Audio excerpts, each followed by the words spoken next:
My family owns a remote homestead in the rugged mountain foothills of Montana, a region where the history is deeply embedded in the terrain. It was a copper mining claim back in the 1910s, and before that, it intersected several early hunting trails. My grandfather built the main timber lodge there in the early 1970s, surrounded by 40 acres of dense pine and jagged granite that cuts right into thousands of acres of protected national forest. I grew up exploring those timberlines, but quite honestly, that land has a rhythm that feels increasingly hostile. When I was 7, I was playing near an old generator shack at the edge of the creek one day. I looked through the early autumn frost and I saw a man standing by a disused logging trail. He was wearing a heavy jacket and a grease-stained wool cap, his face entirely obscured by a thick beard. He didn't move. He just stood there until I blinked, and then the trail was completely empty. When I described him to my grandmother, she sat down and went sort of pale, to be honest. She said that I had just described her uncle, a timber cruiser who had walked into a blizzard and disappeared a decade before I was even born. Now, the property became a site of deep grief later on. You see, my older brother who taught me how to track into the mountains, he actually ended his life near an abandoned limestone kiln on our boundary line when I was about 21. He was always paranoid too about a specific iron grating over an old ventilation shaft where he used to watch the horizon from. He told me that the metal down there rings weird, don't ever step near it without me. 4 days after his funeral, a localized mudslide, one that didn't even register on any regional environmental sensors, hit only that specific shaft. It didn't just move the dirt too, it completely undermined the earth beneath the kiln, violently shearing the heavy iron frame in half and dropping the twisted metal 60 feet down into the dark abyss down there. He also used to claim that the wilderness was selective about what it lets you hear. He'd hear our mother's voices calling him from the interior of like an unhitched empty horse trailer sort of thing. He'd hear the rhythmic sound of a 2-man crosscut saw tearing through timber right behind his shoulder at times, but when he turned, there was never anything there but brush and dead needles. I've also got my own encounters with that place. Like, one night while I was scanning a ridge for coyotes with some binoculars, I saw a cluster of blue pale lights hovering just above a boulder field. They moved in a sort of rigid vertical line, ascending a sheer cliff face as if climbing a structural ladder. I tried to tell myself at the time that it was a reflection from a distant fire tower, but the lights were self-contained and pulsed like a generator cycle. The most aggressive moment, though, that happened when I was 22. So I was walking a perimeter fence line that I'd maintained for years at this point. The woods, they were dead still that day. No birds, no wind, just a really sort of heavy silence. And suddenly, a sharp, authoritative voice barked my name right behind my ear. I spun around and a heavy chunk of raw copper slag, the kind from an old smelter, whistled past my temple and cracked against a cedar post with a spark, is the only way that I can describe it. There was nobody in the trees, though, and that type of industrial byproduct isn't really found anywhere on our side of the ridge. While inspecting the post where the slag hit, though, I found a small hidden hatch under the floorboards of the generator shack nearby. Inside was a cramped, active squatter's nest, heaps of modern canned food wrappers, a sleeping bag, and a notebook filled with meticulous handwritten logs of our family's exact daily movements, spanning the last, what I can only guess is like 3 years. Whoever had been living directly beneath our feet had evacuated only minutes prior to, leaving a pair of cheap, warm binoculars on the dirt. The structural failures, though, were the final straw for us. So, I was out near a stand of old growth larches that April. It was a really still afternoon, and without a breath of air, one of the massive trees just sort of, well, for a lack of a better term, snapped at the base with a sound like a gunshot. A minute later, the trunk next to it shattered. Then the next one by one, 5 huge trees imploded in a straight line, moving directly toward me, like an invisible mass was plowing through them straight toward me. I didn't stay for the 6th. I got out of there as quickly as I could. I would be lying if I said that I didn't still feel a pull to that place. I've even had reoccurring nightmares about it for years. I guess I'm sort of lost in the timber a bit still. I also remember when I lived there that I always stumbled upon half-buried log cabins that weren't even on our maps at times. Sometimes I could hear a heavy grinding sound coming from beneath the floorboards, like iron on stone or something. And while I don't claim to know what any of this means, I just feel that there's a specific memory in that place that has absorbed some sort of tragedy or something. And sometimes I just get this feeling that the pressure needs to vent.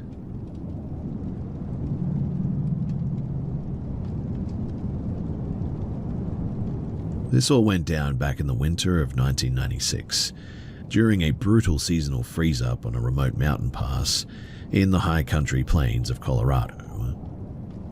I was renting a converted rail signal shack that bordered an abandoned limestone quarry and an old freight train siding. It was a completely isolated patch of high country, but I was a freelance technical writer and lived alone most of the time, relying on the total silence to hit my deadlines. Or at least I did until that November. The old quarry complex next to my shack consisted of a skeletal corrugated iron equipment shed and decaying wooden loaded ramps as well.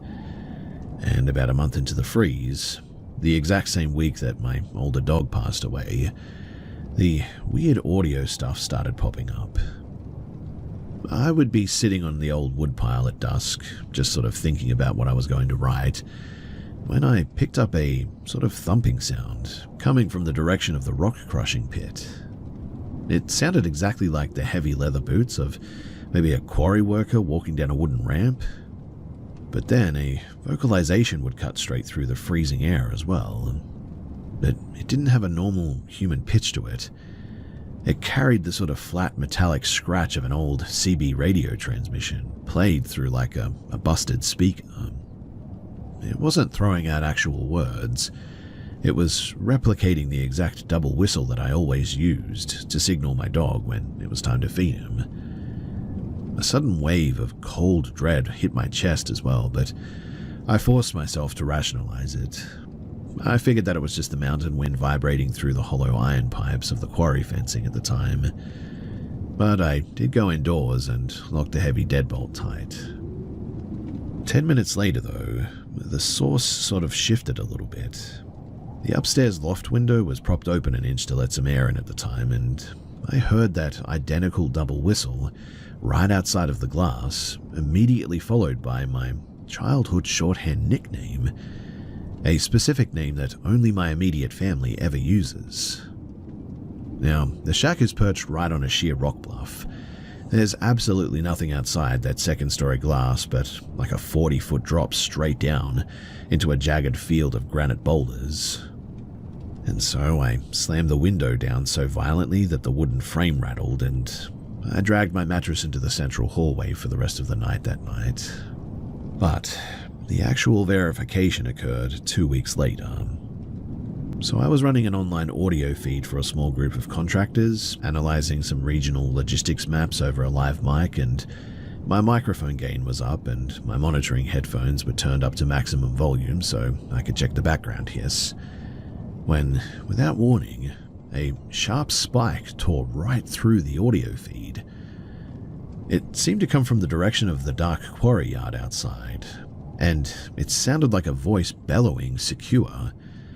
Apparently the old commercial blasting directive used before a detonation. My chat log instantly flooded with messages from the guys, asking who was in the room or standing right outside of my window. I wasn't experiencing an isolated hallucination, that much was clear. Everyone on the feed had heard it clear as day. And the voice, it had this strange, sort of resonant quality to it, like it was being amplified right out of the rusted iron machinery itself. While inspecting the exterior perimeter of the shack the next morning to look for loose wires or hidden speakers, I noticed a narrow crawlspace access panel under the low porch deck that had been pried completely open. Inside of there was some massive piles of shredded damp winter clothing, a rusted hunting knife, several dozen raw rotting deer bones that had been meticulously scraped clean by something. The soil was also completely stamped flat where someone or something had clearly been, and perhaps there for hours. But last Thursday, well, that was definitely the worst one. So I was standing near the fuel tank finishing a mug of coffee when the old automated warning siren out by the rail line began clanging erratically. And suddenly, a voice began transmitting across the stone yard. The sound source didn't travel at a normal human pace though. It moved like a high-speed projectile, literally zipping from the northern rock face to my immediate property fence in just a matter of seconds. It wasn't a shout. It was delivered in a completely flat sort of mechanical or monotone sort of way. It carried the exact cadence of an automated emergency broadcast, and my stomach, upon hearing it, just plummeted. I bolted inside, knowing that stuff shouldn't be working, and I locked every door and spent the remaining hours of darkness inside the tiled bathroom with a flashlight and my firearm.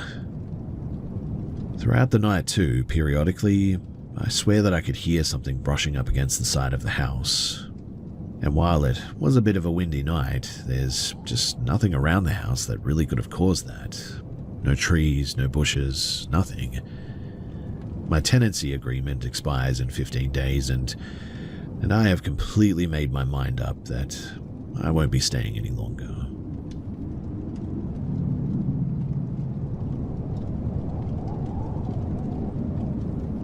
So I was staying at this isolated old farmhouse out in the scrubby, dry part of West Texas about 5 years ago. It was the middle of autumn, pushing 1 in the morning, and the whole place was dead quiet. My cousin and I were hanging out in the central hallway, and there was a washroom to the right, a sunken living room straight ahead, and a heavy wooden door leading into the attached garage on the left. He stepped out to the garage to grab a socket set or something, leaving me standing there in the dim yellow overhead light of the hallway. When, as I turned to head toward the living room, I caught sight of this massive ash-grey shape.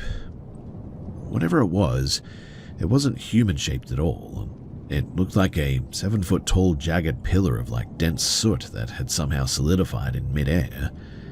It didn't run or slide. It moved in this weird, erratic staccato sort of jumping way, almost like a scratched film reel skipping frames. It zipped from the back fireplace right into the dark kitchen, and by the time that I freaked out and reached the doorway, I realized that the room was a total dead end with no other way out, and the silence in there at that moment was deafening. Now, I didn't see this thing again after that. In fact, I didn't see the damn thing again for nearly 3 years. By that time, too, I had moved into a 5th-floor apartment in Minneapolis and tied the whole thing down to just me seeing things. I was sitting up in bed reading one night when suddenly the room just felt weird. I looked over toward my open walk-in closet, and I swear to you that same soot column was vibrating in the corner. Its edges weren't solid. They were constantly fraying and reforming like smoke in a draft. I reached for my phone to get the torchlight so that I could see this thing properly, and by the time that I looked back, the corner was just empty drywall again. The physical stuff, though, that started about 48 hours after this. So I woke up at dawn with this freezing numb sensation on the inside of my right forearm. I know, kind of random, but when I checked it in the mirror, there was a patch of skin that had turned bone white, as if the pigment had been totally vacuumed out into a perfect, sharp rectangle. It took 4 full days for the color to come back as well.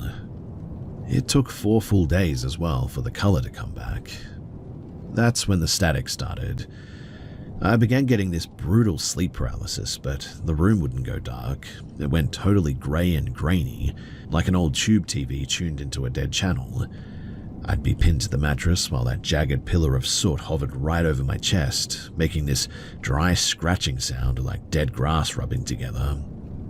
The absolute worst part, though, well, that happened last Wednesday and is why I'm here. So I heard a sharp, clear two-note whistle, the exact one that my uncle used to get my attention when I worked on his farm as a kid. It came right from the small guest bathroom as well. I walked in, expecting to find a loose window pane or a pipe acting up or something, but the room was fine. My uncle has been living in a retirement community in Arizona for like 6 years at this point. He hasn't even been in this time zone, let alone my apartment. I went to check the vanity anyway, just to prove to myself that I was losing it. And that's when I really started to panic. Because hidden in the very back of the medicine cabinet, a shelf I literally never even used, were 3 baby teeth. The molars. They were completely clean as well, but when I picked them up, they had this odd smell to them. It's hard to describe the smell, but it stank, that much was clear. I'm starting to think that this thing isn't just following me because of the places that I live. It feels like it's anchored to my actual shadow a little bit, because no matter how many times I pack up and change my zip code, the static always finds a way back into my room.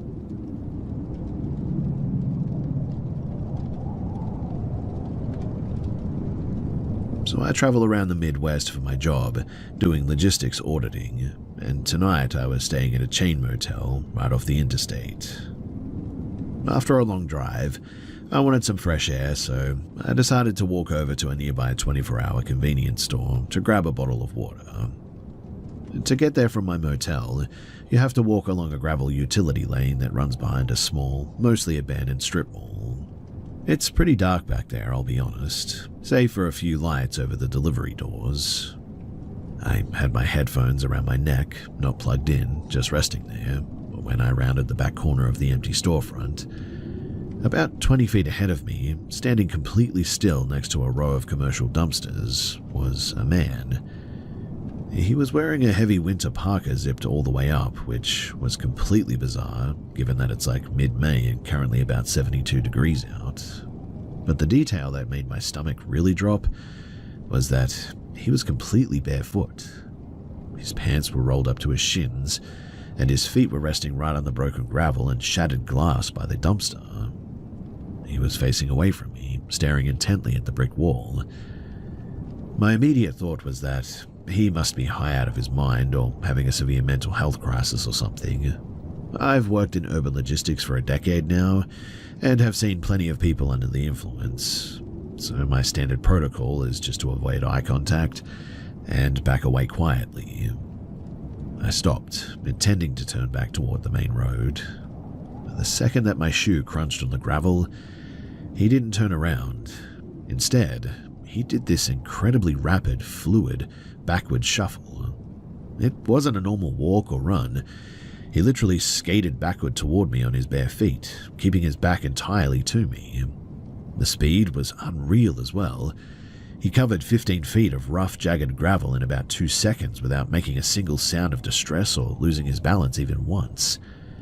By the time that I realized what was happening, he was less than 3 feet in front of me, his back still turned, blocking the path. He was breathing heavily, a sharp, rhythmic wheezing that sounded totally mechanical. I sort of scrambled backward upon seeing this, pulling my hands up into a defensive posture and yelled, Hey, back off!" The moment that I spoke, he froze. He slowly turned his head over his shoulder. His face wasn't sluggish or spaced out like a typical drug user. His eyes were completely wide, bloodshot even, and hyper-focused on, well, what I think was my throat. He didn't yell, and in a completely flat, monotone whisper, he said, "You have the wrong shoes for the gravel. They're too loud. Swap them." He then looked back down at his own bare feet, which were actively bleeding from the sharp stones, though his face didn't register a single hint of pain. He looked back up at me and repeated the exact same phrase, with the exact same cadence. Honestly, I didn't answer because I was just too stunned by the whole thing. Plus, every instinct in my body told me that I was in immediate danger. I turned around and just sprinted full tilt back toward the well-lit motel parking lot, and I could hear his feet slapping against the pavement behind me for a few yards, fast and heavy, before the sound abruptly stopped. When I reached the lobby doors and looked back, the dark utility lane was now empty, and I couldn't see the guy anywhere. I told the front desk clerk about what happened. They called the local non-emergency line to report an erratic person behind the building. I didn't hear anything since then, but I just cannot shake the sheer wrongness of just how weirdly this guy moved. It didn't feel like a guy who was drunk or high or anything. It felt like I was interacting with a broken piece of machinery that was trying to mimic a human, and failing completely. I locked my door, propped a chair under the handle, and I'm just waiting for the sun to come up now so that I can check out and get out of this place. But has anyone else here ever encountered something like this? Or someone moving or speaking with that kind of rigid, sort of unnatural precision? It is the first time that I've ever come across anything like this, and I am just totally weirded out by it.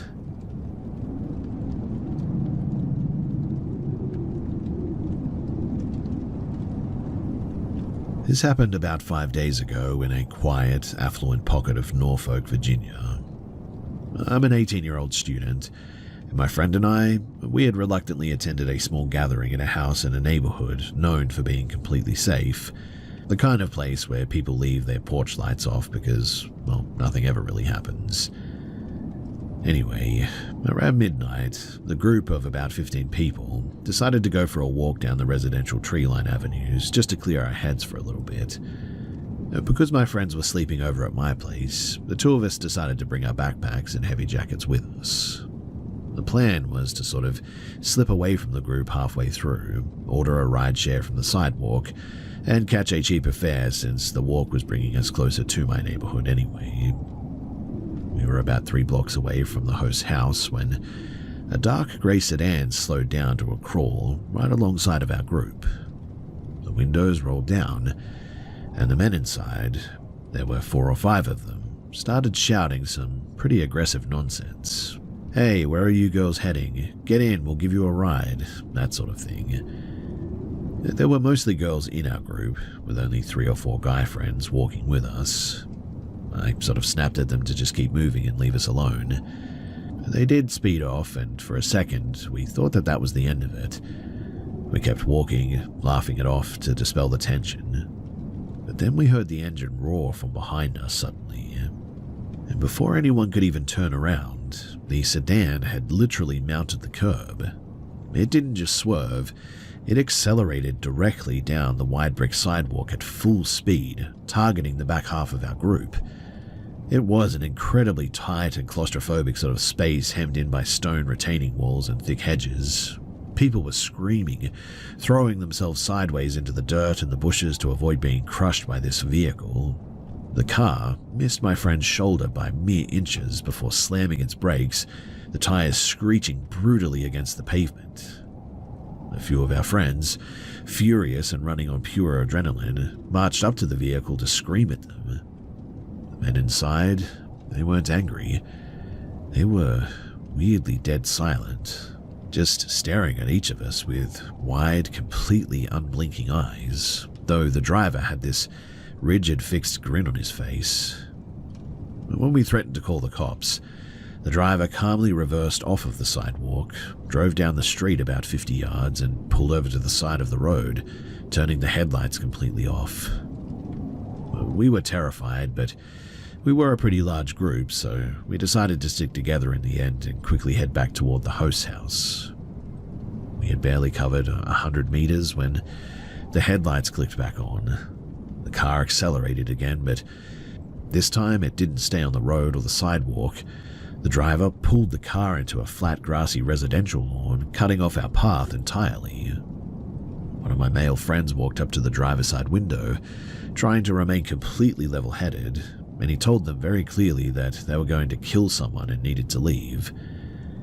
Instead of driving away, the passenger doors flew open. 2 men got out. They didn't scream and they didn't try to start a standard fistfight or anything. Instead, they moved so weirdly, with this sort of franticness about them, completely ignoring our male friend and walking straight toward the girls who were holding bags. One of them lunged at my friend, not trying to hit her, but aggressively grabbed the straps of her backpack, trying to pull her toward the open back door of the sedan. The movement felt terrifyingly rehearsed, too. It was not a chaotic street brawl by any means. It was clearly a coordinated attempt to try and, kidnap someone. I started screaming at the top of my lungs that I was on the phone with emergency services and reading out their license plate number. And the moment that the word police left my mouth, the 2 men froze. Without a word, they let go of the bag, slipped back into the sedan, and the car blacked out its lights again as it tore around the corner. We ended up sprinting back to the house after this and calling the police, but because the street was so dark and the plate was partially covered in mud, I didn't actually get the plates. There wasn't much that they could immediately do, besides promise to increase patrols in the area. What keeps me awake, though, now isn't just the threat of the car, it's the detail that I noticed right before they drove away.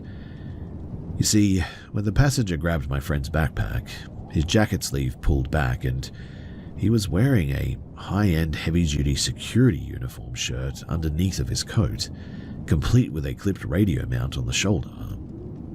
Which means that they weren't just reckless thugs pulling a dangerous prank or anything. They knew exactly how the neighborhood layout worked, and they knew where all the blind spots were, and they were looking for a specific opportunity, and clearly had some gear to back it up. We're not going back to that area at night ever again, and I personally will not be walking the streets late at night again for, a long time.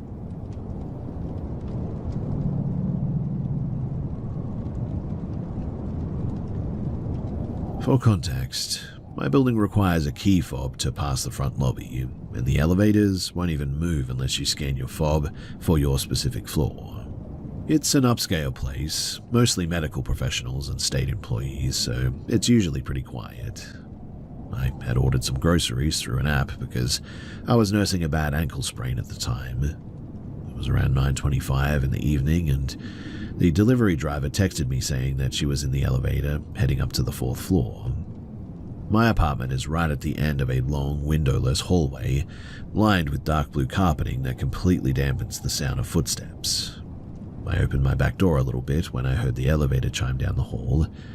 I watched the driver, a woman in her late 20s, walk toward me carrying 2 heavy reusable bags.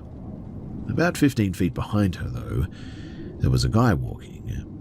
He was dressed in plain, casual clothes, jeans, and a dark hoodie, but his posture was incredibly stiff. He was matching her pace perfectly, stopping exactly when she stopped, almost like he was trying to hide in her blind spot. I assumed he was just a neighbor from the elevator, so I stood in the doorway to take the bags. The driver handed them to me. We exchanged quick pleasantries, and I started to close the door. That's when the guy didn't walk past. He stopped right behind the driver, less than an inch from her back. The driver turned around, startled, and laughed a bit, assuming that he was crowding her. "Oh, sorry, go ahead," she said, stepping to the side. The man didn't move past her. He didn't look at her either. He kept his eyes locked entirely on the open gap of my doorway. His face was completely blank.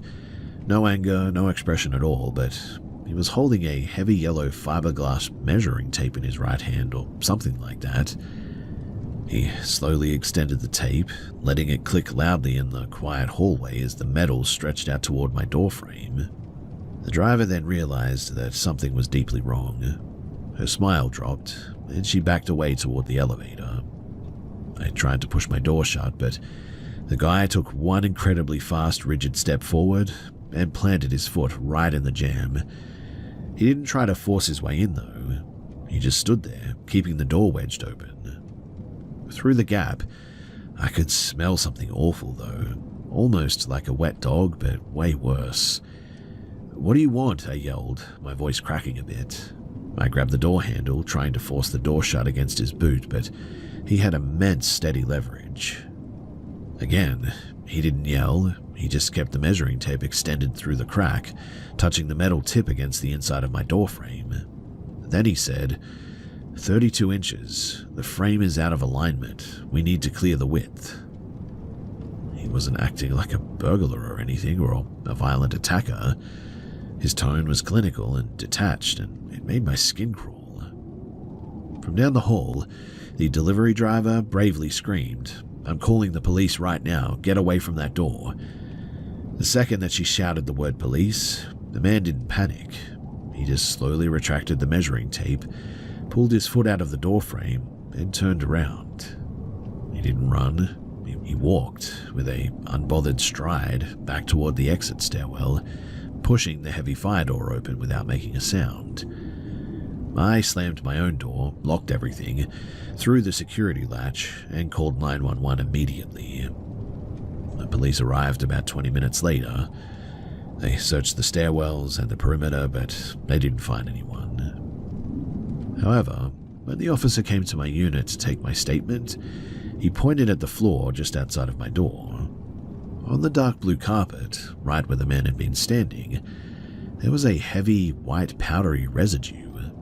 It looked like crushed drywall or lime or something. The officer tracked the white footprints back down the hallway, but they didn't lead to the elevator or the stairs or anything. The prints, they stopped abruptly in front of a small locked utility closet in the middle of the hallway, a space where the building has its water shutoff valves and things like this. The door was still locked, but there was a faint smear of white powder on the brass handle. The police, they think that he might have slipped into the building hours earlier by tailgating a tenant and then had been hiding inside of the cramped utility closet, just waiting for a door on my floor to open. I haven't slept a wink.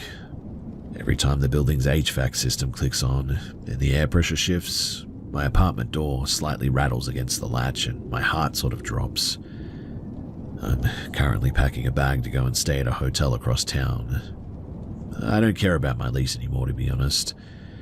Whatever he was measuring my door for, I think that it was just a cover, and I don't want to be here when he comes back with the tools to finish the job.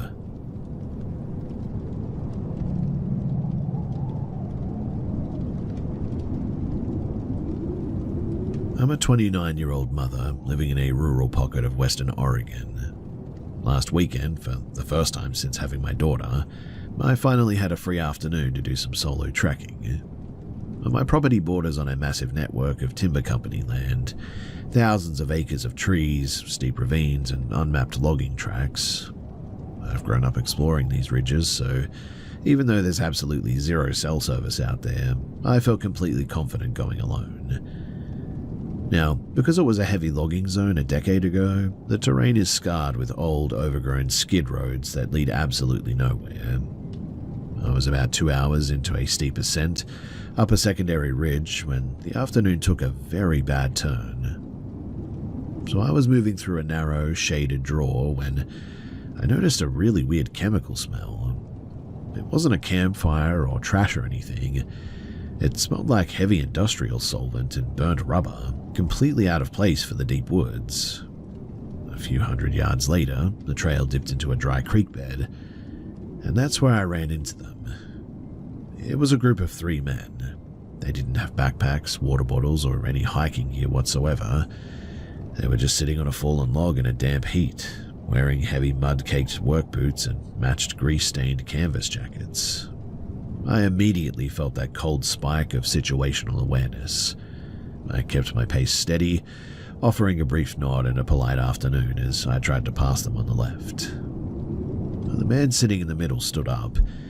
He didn't just greet me, He stepped directly into the narrow center of the path, forcing me to halt. He didn't look angry. He had this incredibly flat, sort of relaxed demeanor that felt entirely forced. "You're a long way out from the access gate," he said. His voice was loud, but his eyes kept darting past my shoulder, scanning the trail behind me to see if I was alone, I think. The other two men, they also stood up. They didn't speak, they just stepped to the flanks, slowly forming a loose semicircle around me.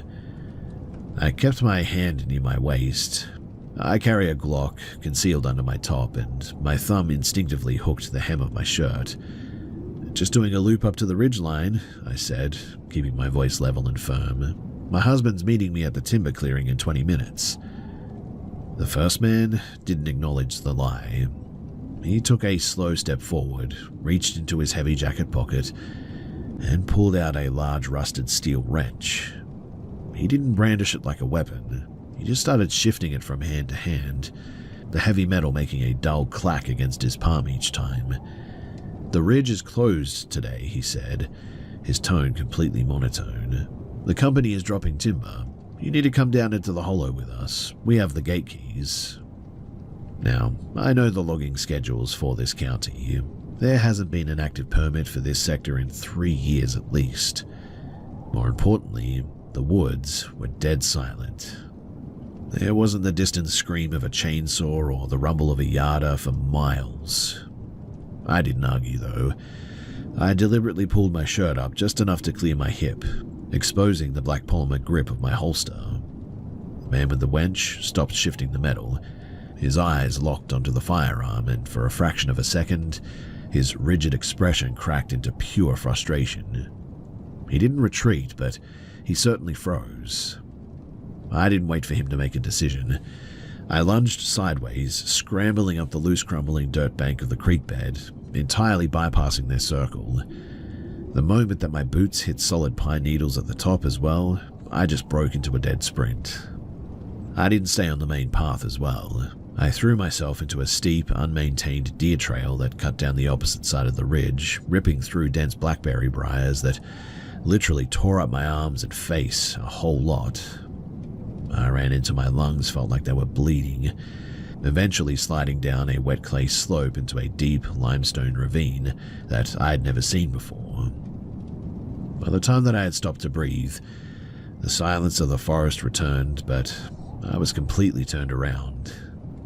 The ravine was a dead end, surrounded by sheer crumbling rock faces.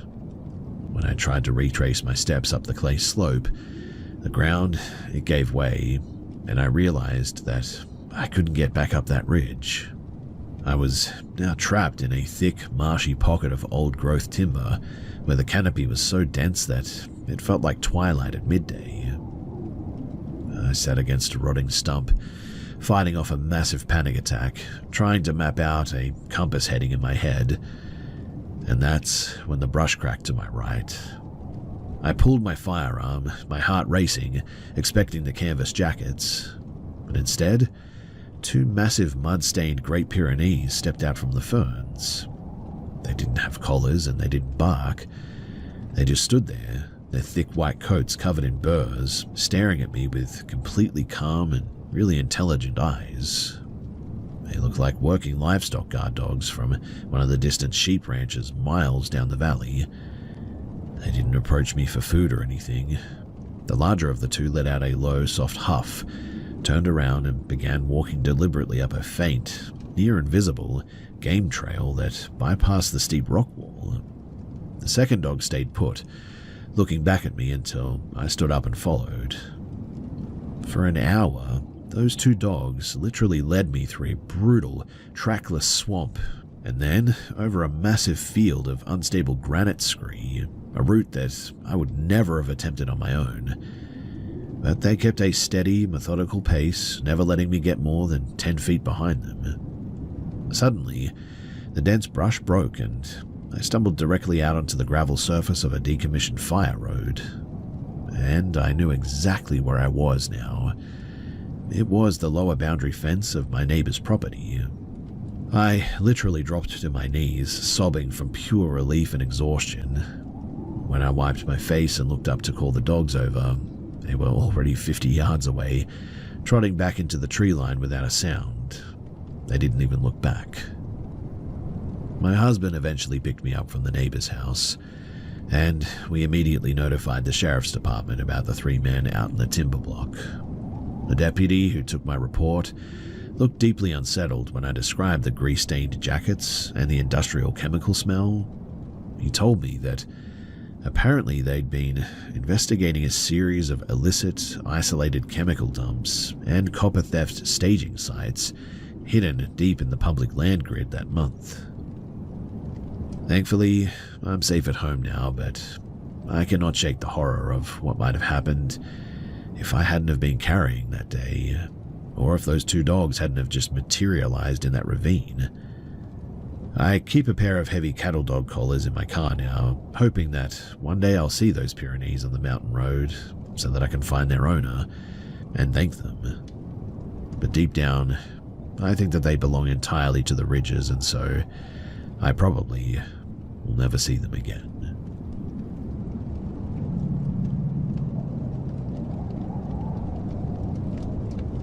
I'm currently 21, but this happened back in 2012, when I think I was about 9 years old. My family had just moved into a brand new housing development on the edge of a small town in Yorkshire, in the UK. Because it was a massive multi-phase construction project, only about 4 houses on our entire street were actually finished and occupied. The rest of the road was an active, dusty construction zone surrounded by temporary chain link fencing, piles of gravel everywhere, and skeletal timber frames. As the only kid living on the street at the time, I spent my afternoons riding my bike up and down the only completed stretch of tarmac there. Because there were always subcontractors, bricklayers, and tradesmen coming and going, I grew completely accustomed to the constant presence of unmarked white transit vans and flatbed trucks. Now, one overcast Tuesday afternoon, I was riding near the entrance of a cul-de-sac that was still mostly a dirt track. A pristine, unmarked white van was parked idling near a pile of scaffolding pipes. As I pedaled past, the driver's side window rolled down. The driver was a middle-aged man, wearing a bright, brand-new, high-visibility vest. He looked incredibly ordinary, like any of the site managers or surveyors that I saw daily. He leaned out, though, and called over to me with a cheerful, booming voice. "Hey, mate, you like football?" I stopped my bike. I had been taught all of the standard stranger danger rules in primary school, but my 9-year-old brain completely compartmentalized this guy as just another builder working on our neighborhood. So I nodded and said, "Yeah." "Do you support United?" he asked, smiling. When I told him that I did, his demeanor became even more enthusiastic. He clicked his tongue and said, "Brilliant. Listen, one of the guys left a brand new signed training ball in the back of my rig today. Brand new in the mesh bag. You want it?" The prospect of a free football completely blinded me to any red flags. I pedaled closer to the passenger side. He didn't hand anything through the window. Instead, he turned off the engine, stepped out of the cab, and walked around to the heavy double doors at the back of the van. He opened them wide, revealing a completely barren, wood-paneled cargo interior. But right at the very back wall of the van, perfectly centered and sitting upright on a small wooden crate, was a pristine white leather football. It looked almost clinical, like a display piece in a shop window, lit subtly by the grey afternoon light pouring through the open doors. "Go on, hop up and grab it out of the back," he said, stepping to the side to give me some space. "My knees are short today. I can't climb up there." Looking back on this as an adult, the precision of the setup makes my stomach just churn. The ball was placed at the exact maximum distance from the bumper, meaning that a child would have to crawl entirely inside the dark interior, completely out of sight from the street, to reach it. I leaned my bike against the curb and walked up to the bumper. I was just about to place my hands on the metal ridge, too, to hoist myself up into the cargo hold, when a booming, furious shout cut through the quiet of the street. "Step away from the van now!" It was my older brother. He was 19 at the time, and had just walked down our driveway to call me in for tea. I have never seen someone move so quickly as he did in that moment. He covered the distance between our house and the van in a dead sprint, stepping directly between me and the driver. My brother, he didn't start a fight or anything, but his posture was terrifyingly rigid. He locked his eyes on the driver and barked, "What exactly are you doing talking to my brother?" The driver's entire demeanor instantly fractured. The confident, booming, friendly builder persona vanished, replaced by a frantic, stuttering panic. His face turned a deep, blotchy red. He was riding past. I just wanted to give the lad a ball," he stammered, his eyes darting toward the main road as if checking for witnesses. "Just being neighborly, mate." My brother didn't yell back. In a dangerously low and calm voice, he said, "If it's a gift, you hand it to me." My brother walked right up to the bumper, reached deep into the van, and snatched the ball off of the crate. The second that the ball was out, the driver slammed the back door shut, scrambled into the front seat, and tore down the unfinished dirt road so quickly that the tires kicked up a massive cloud of grit. We tried to report the incident to the site foreman the next day, but because the van was completely unmarked and we didn't get the registration plate, he told us that we just needed to report it to the police. They did check the contractor logs though, but dozens of delivery drivers entered the site through the main gate every afternoon, so there was no way of being sure. My brother, he still refuses to talk about that day. Whenever I bring it up, he just completely shuts down and changes the subject, which tells me everything that I need to know about how close I actually came to getting into that van, and probably what would have happened to me. What terrifies me though now isn't just the memory of the encounter, it's the professionalism of it.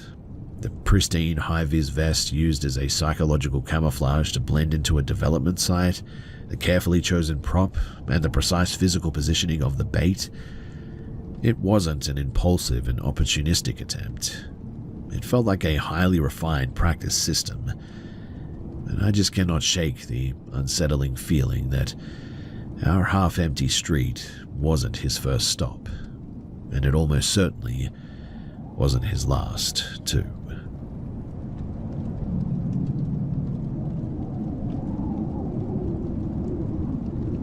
I'm 19, and for the past 6 months, I've been working the early morning opening shift, 5 a.m. to 1 p.m., at a classic 24-hour highway diner. It's a pretty isolated spot, mostly serving long-haul truckers and regulars who live out in the rural townships. My dad drops me off on his way to his construction site at 4:45 a.m., and my shift manager always ensures that the front doors are locked until exactly 5 a.m. Now, around 2 months ago, a new regular started showing up. He was an older man, probably in his late 50s, always wearing a faded beige jacket and a clean baseball cap. The first few times that he came in, he was incredibly soft-spoken and polite. He'd sit in the corner, order a black coffee and a plate of rye toast, and leave a precise $3 cash tip on top of his receipt. Because I handled the register drawer for the breakfast rush, I was always the one cashing him out, and by his fourth visit, I tried to be a good server and had his rye toast already ringing up when he walked to the counter. He froze, looked at the screen, and gave me this intense, wide-eyed smile that didn't reach the rest of his face. "You noticed," he said. His voice was lower than usual. "Is that because you're looking out for me, or am I just hard to forget?" I laughed it off awkwardly, assuming that it was just typical old man banter. But after the next 2 weeks, the pleasantries turned into something incredibly heavy. He started arriving earlier and earlier, sometimes sitting in his idling sedan, sometimes sitting in his idling truck in the pitch-black parking lot at like 4:40 a.m., just watching my dad's truck pull in. One rainy Tuesday, he leaned over the laminate counter while I was counting back his change, and he got so close that I could smell the stale tobacco and peppermint on his breath. "Your generation doesn't appreciate symmetry," he murmured, staring directly into my face without blinking. "But your eyes are perfectly aligned. Rare, very beautiful." It completely crossed the line into making my skin crawl. I told my shift manager, a no-nonsense sort of guy, who immediately told me to stay in the kitchen whenever the beige jacket walked through the door. For a week, my co-workers took his orders too, but our diner's point-of-sale system automatically prints the cashier's first name at the very top of the customer receipts, and by the time that we realized that he was collecting them to get my name, he had already pocketed at least 5 of them, I think. The behavior escalated, though, from passive watching to active tracking. If I was in the back prepping salads, he would order a single side of bacon, then a side of hash browns, then a refill, stretching out his meal for 2 hours just to force me to walk past his table. Last Thursday, I had my hair pinned back in a high claw clip instead of my usual low ponytail. I was wiping down the espresso machine when he called out to me from across the aisle. "You changed the anchor point today," he said, pointing a finger at the back of my head. "The ponytail keeps your neck completely straight. I prefer the ponytail." The fact that he was analyzing my physical posture sent a bolt of pure panic through me. My manager decided to pull me off the floor entirely for the weekend, shifting my schedule to a completely different afternoon slot. According to the weekend crew, the man showed up at his usual 5:15 a.m. time on Saturday and Sunday. When he realized that I wasn't behind the register, he didn't order any food. He just sat in booth 4, the exact corner booth that commands a direct, unobstructed view of the employee back room door, and stared at the kitchen swing doors for an hour before finally leaving. But yesterday is the reason that I'm currently packing my things to move into my brother's apartment closer to the city. You see, I was back on the morning shift today. The man came in late, around 11:30, right when the lunch rush was dying down. The diner was mostly empty. He sat in booth 4, ordered his black coffee, and stayed for his usual hour. When he finally got up to leave, he didn't come to the register to pay. He just dropped a $20 bill on the table and walked out the glass doors without looking back. I went over with a damp rag to clear the booth. He had left the mug perfectly centered on the table, but next to the mug, pressed flat against the wood, was a small 3-inch strip of standard beige masking tape. Written on the tape in really neat, sort of architectural block lettering with what looked like a black fine-tip marker was a list of numbers. It was my exact arrival and departure times from the previous week, down to the literal minute. He had been sitting in his car or at the counter with a stopwatch maybe, logging the exact moments that my feet crossed the threshold of the building. But then I noticed that something was tucked underneath the paper napkin dispenser as well. He had taken a plastic coffee stirrer and used it to sort of wedge a small glossy piece of cardstock into the metal base of the dispenser. I pulled it out. It was a Polaroid photograph taken from a low angle, looking upward through the driver's side window of what looked like maybe a truck. But it was a picture of me, taken from the bushes of the edge of the parking lot, completely asleep against the passenger headrest while my dad was idling in the driveway. The edges of the photo had been meticulously trimmed with scissors, so that the frame only captured my face and the specific contour of my neck. On the back of the Polaroid, written in the same clean architectural script, was a single sentence. "The framework is recorded. We are on schedule." I immediately started shaking. I showed my manager, who locked the diner doors and called the state police right away. 2 troopers came out, took the masking tape, the Polaroid, and the security footage from the parking lot. They ran his plates from the outdoor camera, but the truck was registered to a Shell leasing company out of Delaware, and the address on the file was a vacant lot. The police told me that they would increase driving patrols around the highway junction during the 5 a.m. hour, and that they would be keeping an eye out for the guy. I am completely done though. I quit my job on the spot, and my manager didn't even blame me. I'm currently sitting in my living room with the blinds completely drawn, waiting for my brother to arrive with his truck. The thought, though, that somebody was standing in the dark timber line outside of our house, taking photos of me through a truck window while I was entirely defenseless, is a level of violation that I don't think that I'll ever recover from. If you work in a public-facing service job, then please, never assume that a regular is just eccentric. Always take the proper precautions that you need to.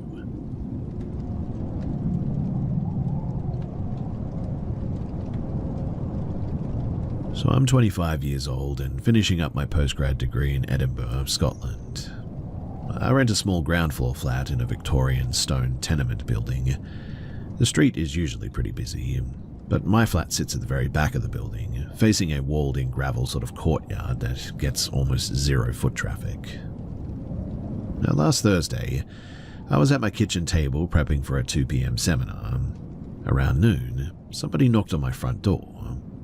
My flatmate had left for her shift at the hospital about 20 minutes prior, and honestly, my brain just assumed that she had forgotten her swipe card again. I didn't even look through the peephole. A stupid, lazy mistake that I think that I'll regret for the rest of my life. I pulled the door open. Standing on the threshold was a man in his late 20s, wearing a bright blue shirt over a dark hoodie. He was holding a small grey plastic diagnostic box with a digital screen. The second that the latch clicked, he didn't wait to speak to me. He took a heavy, sudden step forward, forcing me to step back into my hallway to avoid him colliding with me. "Gas and grid safety," he said. His voice was incredibly hurried, almost breathless. "There's a pressure drop in the basement main line. I need to verify the intake valve in your kitchen utility cupboard immediately."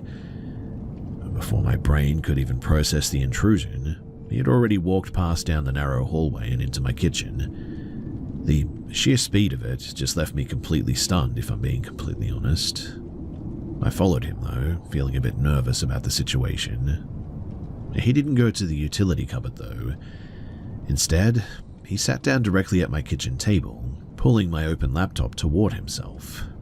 He began tapping aggressively on the keyboard, but the laptop screen was completely black. It was closed and in sleep mode. He was just drumming his fingers hard against the plastic casing, making a loud, hollow clicking sound.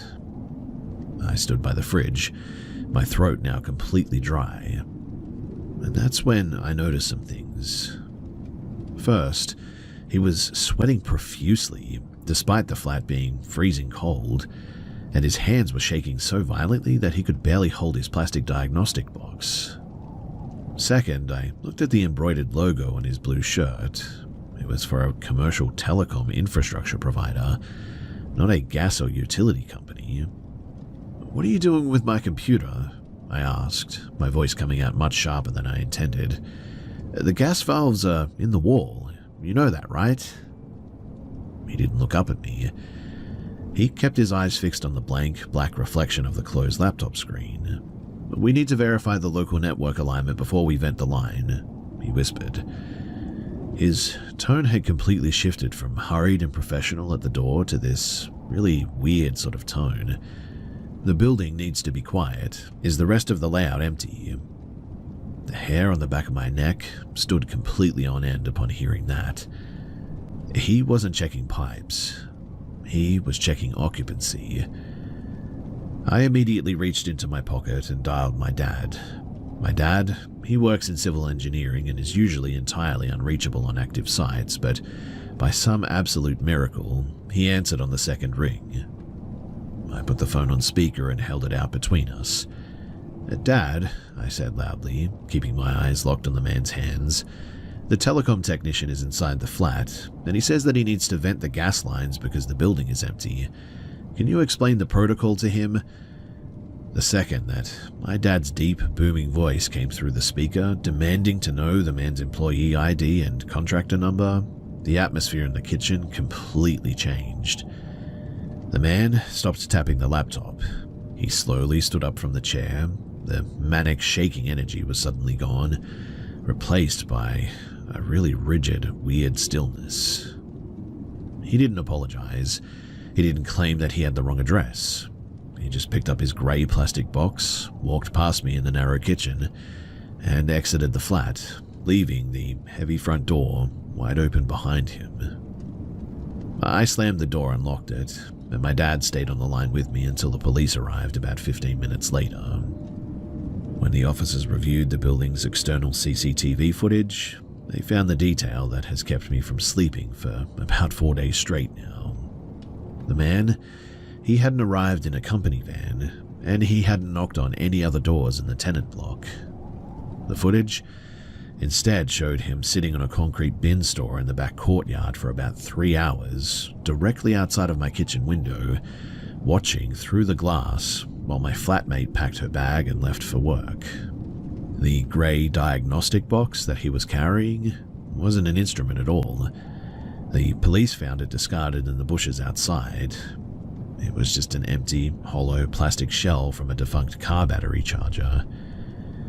He had dressed up as a contractor, specifically to bypass the building's front security gate, and he had waited for the exact 20-minute window where I would be entirely alone in the back of the property. I have since bought a heavy metal security bar for my front door, and I don't care how loud or familiar a knock sounds anymore.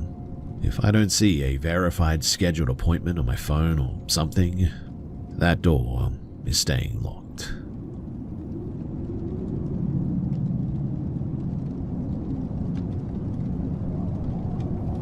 I'm a 23-year-old university student, and this happened a few months ago. So I'm trans, but at this point in my transition, I look entirely and conventionally female to strangers. So I just stepped off a late-night train at an unstaffed, poorly lit suburban station on the outskirts of Adelaide. It was around 11:45 p.m. and the platform was completely deserted. I pulled out my phone to order a rideshare, but the app was lagging terribly due to poor reception. As I walked toward the dark commuter parking lot, a plain, unmarked white sedan pulled up to the curb. The driver rolled down the passenger window. He was a man in his late 30s wearing a very clean, pressed dark suit that felt entirely too formal for a casual driver. "Hey, the rideshare app is down in this sector tonight," he said. His voice was perfectly modulated, almost like a text-to-speech program trying to sound warm. "A private contract rate, $30 flat at the city center." Normally, I have intense stranger danger, but it was freezing. My phone battery was at like 12%, and I just really wanted to get home. I hesitated at first, but he smiled, a wide, perfectly symmetrical smile, and unlocked the doors. "Front or back?" he asked. I told him that I'd just hop in the back. He didn't pull away. Instead, he reached over, pushed the passenger seat all the way forward against the dashboard, and tilted the backrest down at an unnatural angle. "Please, sit in the front," he said, his tone dropping into a flat and heavy cadence. "The weight distribution in the rear affects the steering alignment. Front seat only." It was a bizarre lie, but the sheer awkwardness of the moment made me just comply. So I got in the front seat. The interior of the car was unnervingly clinical. There were no fresheners, no loose change, no phone mounts, and absolutely no garbage anywhere. It smelled intensely of that sort of new car smell and new carpet. The second that I buckled my seatbelt, I wanted to establish a bit of a safety net, so I pulled out my dying phone and said out loud, just texting my brother to let him know that I'm in a private car and should be home in about 20 minutes. The driver didn't look at me. He kept his eyes locked straight ahead on the dark highway, but his hands tightened on the steering wheel until his knuckles turned completely white. We drove in silence for about 5 minutes before he started asking questions. But it wasn't normal small talk. He didn't ask where I was coming from or what I did for work or anything. Instead, he asked, "Are you currently unattached to any male partners or anything?" I felt a sudden icy wave of panic. I realized two things instantly. First, he thought that I was a cisgender woman. And second, I needed to play a highly specific aggressive role to completely unnerve him and make myself an unappealing target. "I don't do relationships," I said, putting on a harsh, cynical tone. My last boyfriend was a spineless parasite. I kicked him out because he didn't do a single chore and cried when things got difficult. I expected him to be put off by that, but instead, his head gave a slight rigid nod. A domestic vacuum is suboptimal for sure, he said, using an incredibly strange choice of words. I possess high proficiency in laundry, sanitation, and physical maintenance. I'm well suited for a female partner who requires strict orders. The way that he spoke, it just didn't sound like a guy trying to flirt or act smooth or anything. It sounded like AI reading a list of, desirable human traits from a database or something. He kept pushing, though, his questions becoming increasingly clinical and invasive. He asked about my preference in intimacy, phrasing it with terrifying detachment. Do you prefer friction that is aggressive, or do you require prolonged tactile contact? Things like this. I leaned hard into my defensive role.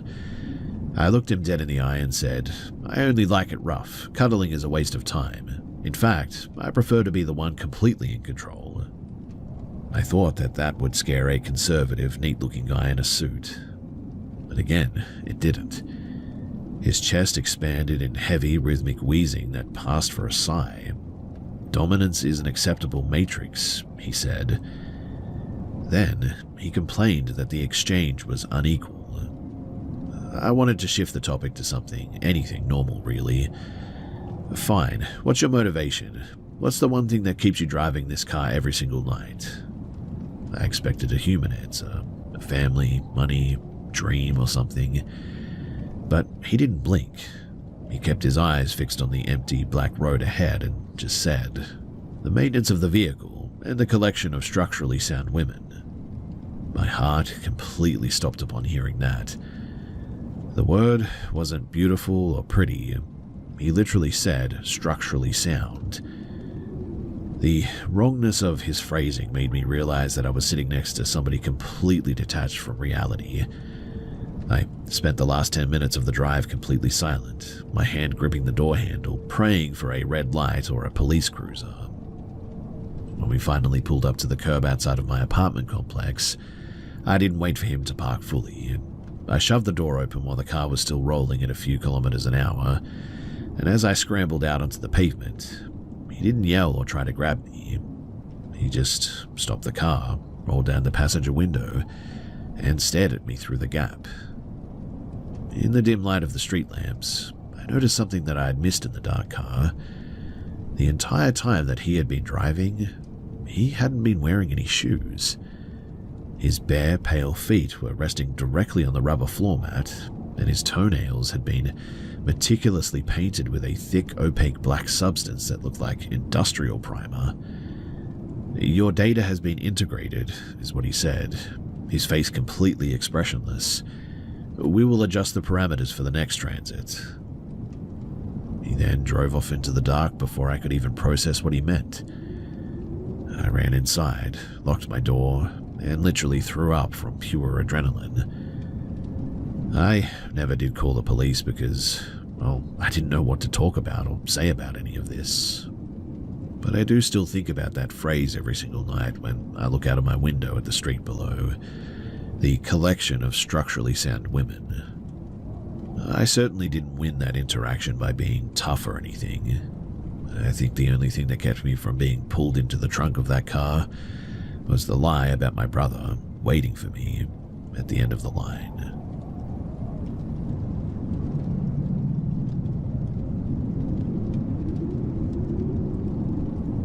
From the ages of 14 to 17, my family lived in a rented stone-built converted labourer's cottage in a pretty rural pocket. It was a very old building, thick limestone walls, heavy exposed timber beams, and floorboards that warped and groaned constantly with the humidity. When we first moved in, we just shrugged off the constant pops and creaks as the typical quirks of the historical property. But by the second year, the sounds became entirely too deliberate. The first incident that broke our old house rationalization happened on a Friday winter evening. I was 15 at the time. My dad and I were sitting in the small downstairs snug watching a football match. My mum, my older brother, and my toddler sister had all gone to bed hours earlier. But suddenly, a loud, heavy series of impacts rattled the ceiling. It sounded exactly like somebody in heavy boots rushing down the steep enclosed wooden staircase. The footsteps, they were incredibly fast and ended with the downstairs utility room literally slamming shut. A second later, the clicking sound of the old pull cord switch echoed from inside of the room. My dad, thinking that my brother was messing about, chuckled and called out his name, but there was no answer. He called out my mother's name, still nothing. We both got up and walked into the stone flagstone corridor at this point. The line of light was visible under the utility room door, and my dad pushed the door open, expecting to catch my brother raiding the secondary fridge. The room, though, was completely freezing, and also entirely empty. The pull cord, though, was still swinging slightly in the air, but there was nobody inside, and the tiny window was locked tightly from the inside too. There is absolutely no physical way that my brother or my mum could have made it back upstairs without us seeing them in the narrow hallway at the very least, and the ancient stairs were far too loud to sneak up as well. A few months later, I also had a visual encounter that I still can't think about without my palms sweating a bit. I was alone in my bedroom upstairs, getting changed after school one day. My desktop computer monitor was turned off, creating a dark, glossy mirror right opposite of my bed, and as I pulled a jumper over my head, I looked at the dark reflection of the room, and in the reflection, standing right next to the wardrobe behind me, was a physical shape. It looked like a very short, severely hunched figure wrapped in a heavy dark grey shawl or maybe a blanket or something, but the posture was unnatural and weird. What made my heart completely drop, though, was that I didn't see it in the monitor. Out of the extreme lower corner of my actual peripheral vision, I could see the physical edge of the dark fabric resting against the carpet.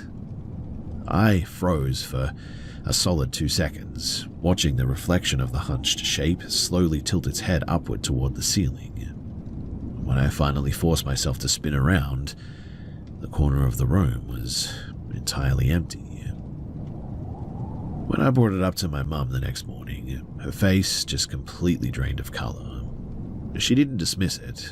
She just sort of whispered that apparently she had stopped using her vanity mirror at night because she kept seeing a low shadow passing behind her shoulder in the glass. The worst part, though, started when my brother moved out for university one day, and I transitioned into the small windowless box room on the ground floor to give my sister her own room. The room, it sat right against the external stone wall of the cottage, directly adjacent to the damp earth of the garden. From the very first night, too, that room felt hostile. The air was permanently thick and smelled faintly of like rotten vegetables. Every single night, right around 2 in the morning, a low rhythmic vibration would start in the floorboards directly beneath my mattress. It wasn't a mechanical hum or anything, too. It felt like a heavy, uneven weight shifting back and forth. And one night, the vibration stopped, and a distinct sound started against the low cottage window right above my head. It was a sort of wet sound, and it was less than 2 feet from my face. I lay there, completely paralyzed, staring at the thin curtains. Then this wet sort of tapping sound transitioned into a slow, dragging friction across the glass, like someone pulling something heavy down the pane. I pulled the heavy duvet entirely over my face, praying for the sun to come up. As I sat there suffocating in the dark, I heard the distinct sound of footsteps inside the room. They weren't coming from the hallway.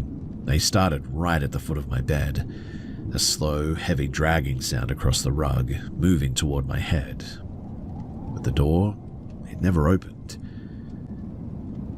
We finally left that house in 2015 through a tenancy assignment with another family who wanted to move out of the city. During the final walkthrough, The incoming tenant, a quiet middle-aged woman who kept a lot of heavy crystal jewelry around her neck, was inspecting the ground floor box room, and I was helping my dad carry out the last of the cardboard boxes, and I made a bit of a dark joke to my mum about leaving the extra roommate behind. The woman stopped dead in the middle of the room. She turned around, looked at me with incredibly intense and unblinking eyes, and said, "You mean the short one? The one who can't straighten her back?" The breath completely left my lungs.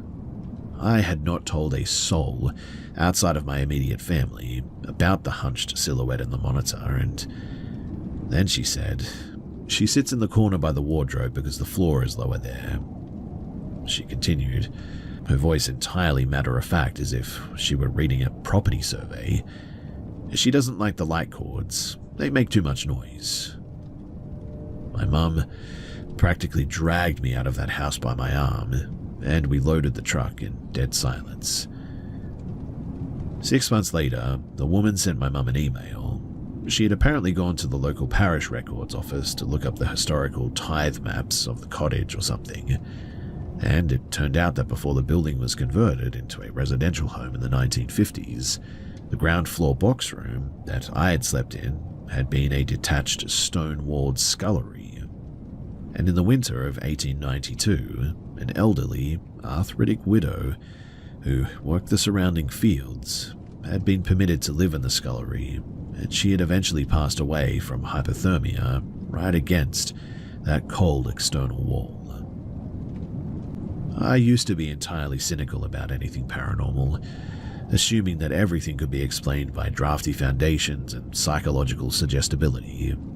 But there is no rational equation that explains how a complete stranger could describe the exact structural posture of the thing standing behind me in the dark like that. These days, I live in a modern concrete apartment complex now, and I refuse to sleep in any room that has uncarpeted floor or an old-fashioned pull cord switch.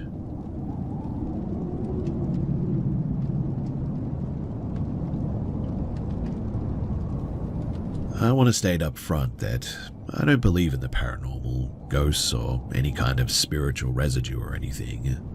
I'm a third-year engineering student, and I am pretty much entirely convinced that every seemingly inexplainable event has a rational, mathematical explanation.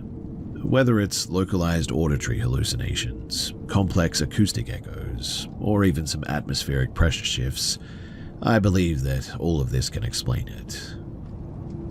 However, with that said, there is one event from when I was 14 that I still mentally reanalyze whenever I can't sleep. At the time, I was attending a strict historic boarding academy just outside of Melbourne. The main campus building was built in the late 19th century, featuring high ceilings, polished timber corridors, and deep concrete basements that housed the older classrooms and locker blocks. It was a Thursday afternoon, around 5:30. The winter sun had already dropped, and the basement level was mostly dark, and also empty since the standard after-school study periods had just concluded. I was walking down the central subterranean corridor to retrieve a textbook that I'd left in the science lab. The corridor was completely silent, except for the heavy thud of my own school shoes. But as I passed an old, decommissioned geography classroom, I heard a sound through the heavy timber door. It was the distinct, ragged sound of somebody sobbing. The crying wasn't faint, too. It was a heavy, breathless sort of hyperventilation sob. What made me freeze in my tracks, though, was the timbre of the voice. I recognized it immediately. It belonged to my closest friend at the academy, a girl named Maya. We had been studying together in the library about 20 minutes prior, too. As a 14-year-old guy, I completely froze. I mean, I had no idea how to navigate a situation like that, whether interrupting her would be a massive intrusion of privacy, or if I should step inside to make sure that she's okay. The sobbing kept rising in pitch, though, sounding increasingly desperate. I stood outside the door for about maybe a minute, the heavy wood slightly dampening the sound, but Finally, the sheer distress of the noise made me decide to open the door. I reached out and placed my fingers on the old, cold brass handle, and right as the latch clicked, a sharp, cheerful voice called out my name from the far end of the dim corridor behind me. "Hey, did you find your book?" A violent wave of physical shivers hit my spine immediately. I spun around so fast that my heels scuffed loudly against the floor. Standing under one of the lights at the top of the basement stairs was Maya. She was wearing her heavy winter school blazer, holding a sleeve of loose-leaf paper and smiling down at me. She wasn't distressed at all. Her eyes weren't red. She looked completely normal. My brain experienced this sickening localized glitch where logic just refused to process physical reality in front of me. I just couldn't even move my legs. Maya jogged down the 3 stone steps in the corridor, looking at my pale face with confusion. "What's wrong with you? You look like you're about to faint. Are you okay?" The exact second that she spoke, the heavy, ragged sobbing inside the geography room behind me just stopped. It didn't fade out or taper into a whimper or anything. It's like it cut off instantly, as if somebody had hit a mute button on an audio track. I didn't tell her what I had been listening to. I didn't want her to think that I was losing my mind or anything. Instead, I sort of forced a laugh out, reached out, and pushed the heavy classroom door completely open. I flipped the row of fluorescent light switches on the wall, and the white tubes flickered and buzzed to life, illuminating rows of empty wooden desks, a dusty chalkboard, and bare linoleum floor. There was nobody inside. There were no secondary doors, no places anybody could hide, and the high windows near the ceiling were completely latched and covered in dust. Maya walked past me into the room, entirely oblivious to the ice in my chest. She looked around for a second, then let out a sharp gasp of just pure relief. "Oh my goodness, they are here," she said, rushing toward the very far corner of the room beneath the radiator pipes. She reached down and pulled out her spare pair of white leather school sports shoes. She had been frantic all morning because she couldn't find them before the afternoon sports rotation. But when she lifted them up, she frowned a little bit. Both shoes had been placed precisely parallel to each other, but they were flipped completely upside down, with the dirty rubber soles facing the ceiling and the lace tongues pressed flat against the dusty floorboards. Now, in the specific Anglo-Indian household that I grew up in, leaving shoes or slippers flipped upside down is considered a severe taboo, an intentional invitation for misfortune, or an indicator that a space has been marked by something hostile. It's an old superstition that my grandmother used to scream at us about, and seeing them placed like that in that dead corner of an empty room, for some reason, made my stomach drop a little bit. Maya laughed it off, assuming that someone from the senior house had played a weirdly specific prank on her and carried them upstairs. Now, I've tried to rationalize it 1,000 times since then.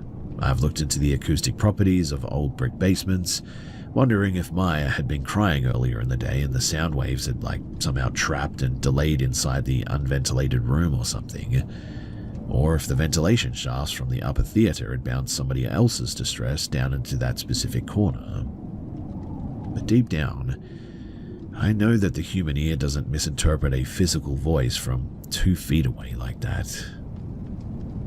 I still don't really believe in ghosts or anything, but I certainly never went back down into that basement corridor alone for the rest of my time at that school.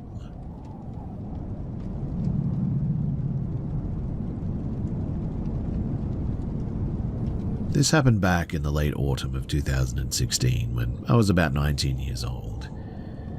So my family managed a large-scale, rugged cattle operation in a very isolated, high-altitude section of the foothills in southern Alberta. Because the seasonal frost had killed off the lower valley pastures earlier than usual that year, my dad had leased an unfenced, heavily forested block of provincial crown land about 5 miles up into the timberline to graze our yearling heifers. Checking on them required a demanding 1-hour trek on horseback over rough, rocky logging trails. And on a late October Saturday, I got a late start due to a broken tractor axle, meaning that I didn't head out until about 3:30 p.m. The ride-up went entirely without incident, thankfully. I located the herd, verified that the ponds weren't frozen over, and started the return journey down the mountain around 5:15, I think. The sun was already dropping fast behind the peaks, casting long, dark shadows through the pines. About 2 miles down the trail, the temperature dropped instantly. Not a gradual evening chill too, but a sudden violent plunge that felt like stepping into a freezer almost. At that exact same moment too, I suddenly felt a bit odd, almost like a little bit dizzy or something. Then a bizarre, unnatural wind whipped through the trees, carrying a distinct smell of something dead. My horse, a remarkably steady, seasoned gelding named Jasper, instantly went rigid. He didn't just spook, his entire body began to tremble violently. He fought the bit, throwing his head up and backing away from the right side of the trail, his ears pinned flat against his skull. That's when I noticed too that the hair along his spine stood completely on end all of a sudden. I leaned forward, shortening the reins and trying to use my weight to keep him from bolting into the thick timber. As I struggled to steady him, my head was forcibly drawn to a thick cluster of dead briars just past the modern wire fence line on the right. Standing, perfectly still in the tangle of thorns there, was a dark shape. It was roughly 5 feet tall, I would say, completely devoid of any defined human features, but it certainly possessed a solid, dense physical mass. It looked like a column of light-absorbing charcoal matte against the grey winter brush. And the second that my eyes locked onto it, it didn't turn or duck or sprint. It just vanished instantly. But it didn't fade out or anything. It just sort of blinked out, and there was this sort of vibration through the frozen ground that went with it, followed by what I can only describe as a snapping of a heavy pine branch, as if an intense physical weight had been violently dropped and retracted in like a millisecond. Jasper, though, instantly panicked upon hearing that. He reared back, tore his head away from the reins, and launched into a blind, terrifying gallop down the rocky trail. I could barely breathe, my fingers entirely numb from the freezing wind and the force of holding onto the saddle horn. He didn't stop too until we cleared the timber gate and hit the gravel access road near our home valley. I dismounted to check his legs for injuries, and the moment that my boots hit the ground, a severe, agonizing burning sensation just hit my face. It felt exactly like I'd been sprayed with, bear spray or something. My vision instantly blurred and my eyes began pouring fluid. When I led Jasper into the barn, my mother took one look at me and let out a sharp scream. I walked into the tack room and looked into the cracked mirror over the sink. The whites of my eyes were just completely gone.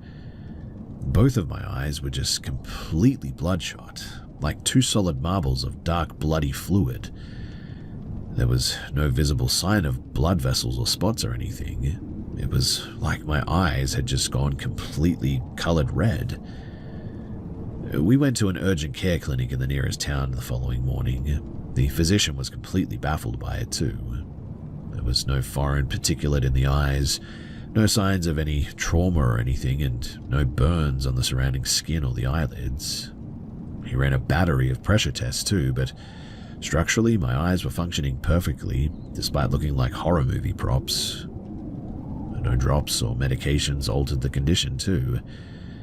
My eyes remained completely crimson for nearly 7 weeks as well, before the fluid slowly seemed to sort of reabsorb and finally they cleared. The next afternoon, though, my older brother rode out the exact mile marker on the fence line where Jasper had bolted. He took a heavy flashlight with him and spent about 2 hours inspecting the place. He came back completely quiet.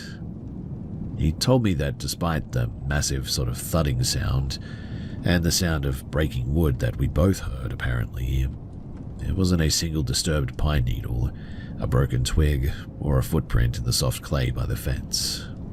The entire thicket was completely pristine. 10 years have passed since that ride. Jasper passed away from old age a few seasons ago, actually, and I've since moved away from the mountain and taken an office job in the city. I still try to rationalize it as some sort of a rare, sort of localized pocket of like gas or atmospheric charge or something. But whenever the weather shifts rapidly and the air pressure drops before a storm, my eyes still ache to this very day, and I still hear that heavy snap of that branch in the dark timber all these years later.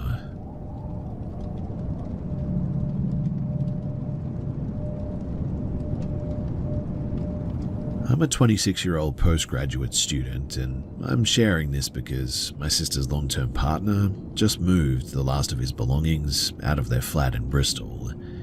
He didn't break up with her. He simply refuses to cross the threshold of that building ever again. And after what happened 3 weeks ago, honestly, I don't blame him. To provide some brief context here, my sister spent her university years renting a room in an old, damp terrace house that had a notoriously heavy, suffocating atmosphere. She moved out of that property nearly 4 years ago, though. But lately, I've begun to suspect that whatever was anchoring itself to her in that basement room, that it didn't stay behind. My sister now lives in a modern, third-floor apartment complex with her partner. The building, it uses a high-definition digital intercom system at the main street gate, which streams live video directly to a wall-mounted monitor inside of their kitchen whenever somebody presses the buzzer. Now, 3 weeks ago, on a rainy Tuesday afternoon, my sister called her partner from her retail job to arrange a dinner date after her shift ended at 6 p.m. He agreed, staying home to finish some freelance work while he waited for her to return. At exactly 4:42 p.m., the apartment intercom chimed. Her partner walked into the kitchen and looked at the digital screen. The street outside was grey and pouring with rain, but standing directly beneath the wide-angle camera lens was my sister. He said that the video clarity was pristine. She was wearing her distinctive dark green wool trench coat, her hair was pulled back into a tight braided bun, and she was holding her black leather tote bag over her shoulder like she normally did. The only detail that felt slightly unusual was her positioning. She was standing entirely sort of motionless, staring directly up into the camera lens with a wide, completely unblinking expression. Assuming that she had just left off her shift early because of the weather, her partner pressed the release button, unlocking the heavy security door 3 floors below. He left the apartment front door slightly ajar so that she could walk straight in as well and went back to the living room. 10 minutes passed, then 20. The building has an exceptionally fast elevator, mind you, and it takes less than like 90 seconds to traverse the lobby from their corridor. Confused by the delay, her partner walked out into the carpeted hallway. The corridor was dead silent, the automatic motion sensor lights completely dark. He pulled out his phone and dialed her number. When my sister answered, her voice was accompanied by the distinct noisy background clatter of a busy department store. "Hey babe, I'm just about to head into the stockroom to finish the final inventory count," she said. "I should be out here by about 6. Her partner froze, his spine turning to absolute ice. "Where are you right now?" he whispered. "At the shop. Why, is everything okay?" Her partner is a staunch analytical pragmatist who has never believed in anything paranormal, but he said that the sheer physical terror that hit him in that moment made his breath completely stop. When my sister finally arrived home at 6:15, she walked through the door wearing the exact green dark wool trench coat, her hair styled in the precise braided bun, carrying the exact tote bag that he had seen on the screen 90 minutes prior. Whatever he had released into the secure stairwell, it had never knocked on their door as well. And when the building manager reviewed the digital memory log of the intercom system the following morning, the entry for 4:42 p.m. showed a completely blank grey static screen. which is apparently completely abnormal. This isn't the first time, though, that an anomaly like this has manifested around her. You see, roughly 18 months ago, my childhood best friend, who has known my family for like over a decade and recognizes my sister instantly, was driving through a residential neighborhood on the north side of the city one day. As she slowed down at the zebra crossing, she looked toward the bay window of a vacant, unlit Victorian house that was currently up for auction, and standing behind the glass, staring directly down at her, was my sister. My friend said that she lifted a stiff, completely rigid hand and gave a slow, really weird wave. My friend immediately texted me, "Just saw your sister ghosting around that empty brick house on Westbury Road. What is she doing out there?" I called her back instantly. My sister wasn't even in Bristol that weekend. She had taken a train to Cardiff on Friday morning to visit our aunt, and her phone's GPS logs later confirmed that she hadn't crossed back over the suspension bridge until Sunday night. But the escalation that finally drove her partner out of the apartment, that happened just 4 days ago. So my sister woke up at 3 in the morning to a sudden, violent shift in the room's temperature. She turned over, expecting to see her partner. She saw him there fast asleep, but standing on the floorboard, directly beside her side of the mattress, was a small figure. She said that it looked like a boy, no older than 7, dressed in an oversized, faded grey school uniform. But my sister said that the geometry of the figure was just entirely wrong. The child's neck was elongated and really unnatural, rigid angles, and his face lacked any human definition. His features looked like wet clay that had been smoothed over with a heavy thumb, leaving only shallow, dark indentations where the eyes and the mouth should have been. He was leaning over the edge of the mattress, his face less than 6 inches from her ear, emitting a sort of clicking sound. My sister let out a blood-curdling scream and threw herself across the bed, violently shaking her partner awake. The moment that his eyes opened and the bedside lamp clicked on, the room was entirely empty. She wasn't paralyzed, mind you. She was able to move, sprint, and scream, which completely rules out standard episodes of like night terrors or whatever. Her partner, though, spent the rest of the morning packing his suitcases. He told her that he loves her, but that he just cannot live in a space with something like this. I'm currently looking into short-term lease options to get my sister out of that flat too before the end of the month, and look, I used to think that the stories about doppelgangers or environmental mimics were just internet folklore designed to unnerve people. But after seeing the physical toll that this has taken on her, quite honestly, I'm pretty terrified by this now. If it followed her from that first house, it has spent about 4 years perfecting her exact framework as well. And I don't want her to be around when it finally decides that it doesn't need the intercom to get inside anymore. But for all of you guys who have dealt with this before, how did you get rid of this and what did you do?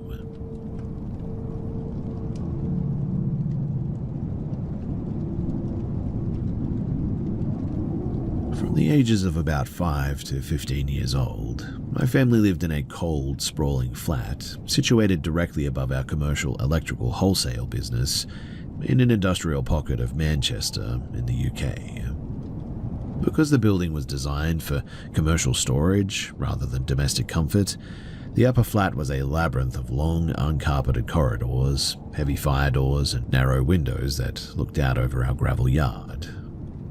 As a child, I possessed a permanent, visceral dread of being upstairs alone in that place. The place always felt weird there, and my anxiety was so severe that during the winter of 1991, when I was about 10 years old, I refused to use the upstairs bathroom after dark, keeping a literal plastic chemical bucket in the ground floor stockroom because the journey up the stairwell made my skin crawl so much. My childhood, though, was defined by a specific reoccurring night terror for the most part. It wasn't a visual sort of thing, it was more of a sensory wave of just absolute confusion and a feeling of intense clinical anger that wasn't my own. I also became a chronic sleepwalker at the time. I would regularly wake up standing perfectly upright in the pitch-black center of the living room, my hands pressed against the cold plaster wall, entirely disoriented. In the summer of 1993, when I was about 12, the passive dread escalated into two distinct physical anomalies. The first occurred on a wet afternoon. I was in the living room watching an old documentary tape on our heavy front-loading VHS deck. Around 5 in the afternoon, the vintage wall-mounted intercom buzzed loudly. It was my mother calling up from the ground floor trade counter, telling me to come down to the back office for some tea. I hit the stop button on the VCR. I distinctly remember the heavy, mechanical clunk of the machine arresting the tape, and I left the cassette inside of the carriage, walked out of the flat, and locked the heavy security door behind me. I spent exactly 25 minutes downstairs in the brightly lit office, eating with my parents and with my older brother. The entire family was accounted for. The shop's security shutters were rolled down too, and the ground floor alarms were active at the time. Now, when I unlocked the flat door and walked back into the living room, the television was buzzing with that grey static. The VHS cassette was no longer in the machine too. It was sitting precisely in the exact center of the room's rug. It hadn't been dropped or tossed there. It was placed perfectly flat, aligned parallel to the floorboards. When I picked it up and pushed it back into the deck, the machine didn't resume where I had stopped it too. The tape had been completely rewound to the absolute beginning of the reel. The second incident happened 3 months later in September.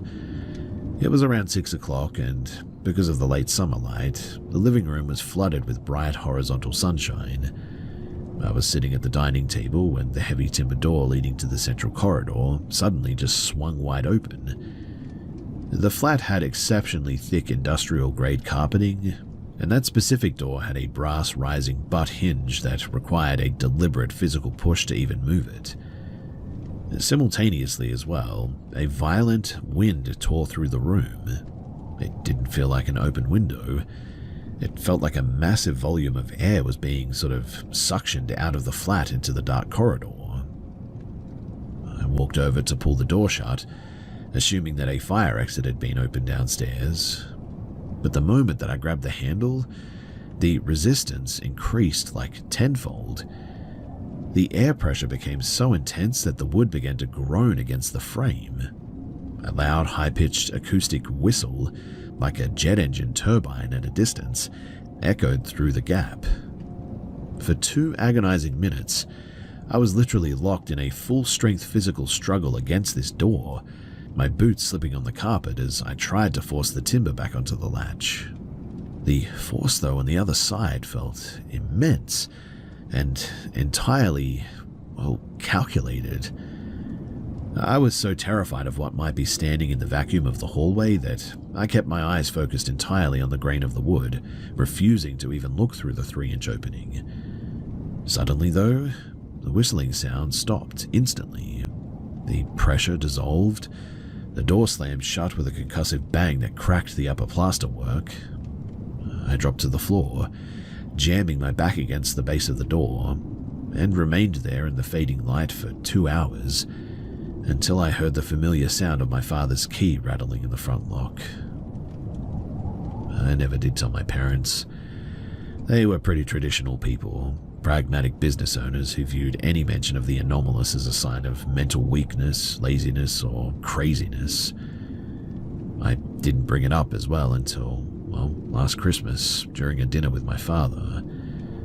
I was asking him about the old Manchester property, which we had sold back in 2015. I casually mentioned how much I hated the layout of the upper flat, and for the first time ever, I told him about the VHS tape and the pressure anomaly in the living room. My father instantly stopped eating too. He looked at me for a long time before leaning across the table. I never felt anything in that structure, he said, his voice dropping a bit. But you need to understand who lived there before us. The previous leaseholder, They were an elderly textile worker from Cyprus who spoke zero English. She spent the final 7 years of her life confined entirely in that back bedroom, the room where your brother and you slept. She passed away in that corner, in a bed, during the winter of 1980. My blood turned entirely to ice, but it was his next sentence that really got me. When we sold the property in 2015, the new owner, a surveyor who converted the upper floor into an architectural studio, called me to ask about the building's insurance history at one point. He told me that his night cleaner had refused to work the contract. She claimed that every Tuesday evening at exactly 5 o'clock, she would watch the distinct silhouette of an elderly woman walk out of her bedroom, move down the central corridor, and stand motionless outside of the living room door, waiting for the latch to click. And apparently, a few times, there was a wrestle over the door or something. Upon hearing that, I could barely contain myself, and I told my dad everything. I still don't know if he completely believed me, but he humored me, and he certainly didn't dismiss anything that I said. I don't know what was in that place or why all that happened. All I can say is that when we moved in 2015, I was glad to be out of there.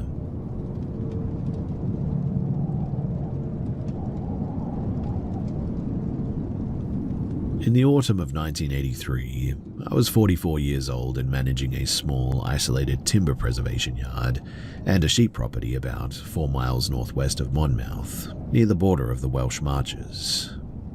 Because of the wet climate and the age of the stone cottage that I was in, I routinely woke up at around 3:30 in the morning to check the pressure valves on the wood drying kiln behind the house.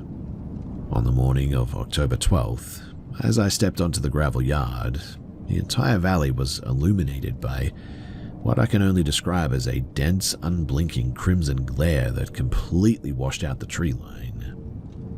I walked past the equipment sheds and looked up toward the high ridge. 3 identical disc-shaped metallic structures were drifting in a rigid sort of formation less than 50 feet above the canopy. They were completely silent. There was no engine drone, and the surrounding leaves didn't even stir as they drifted downward. These craft were descending toward a decommissioned gravel access track that bisected a thick forestry block nearby. I followed them on foot, keeping low behind a stone drainage ditch. I dropped face down into a wet peat bog about 20 yards from a sharp bend in the logging road. 2 of these things had already settled onto the gravel, while the third was performing a slow vertical descent. It dropped down perfectly straight, settling alongside the others right in front of my hiding spot.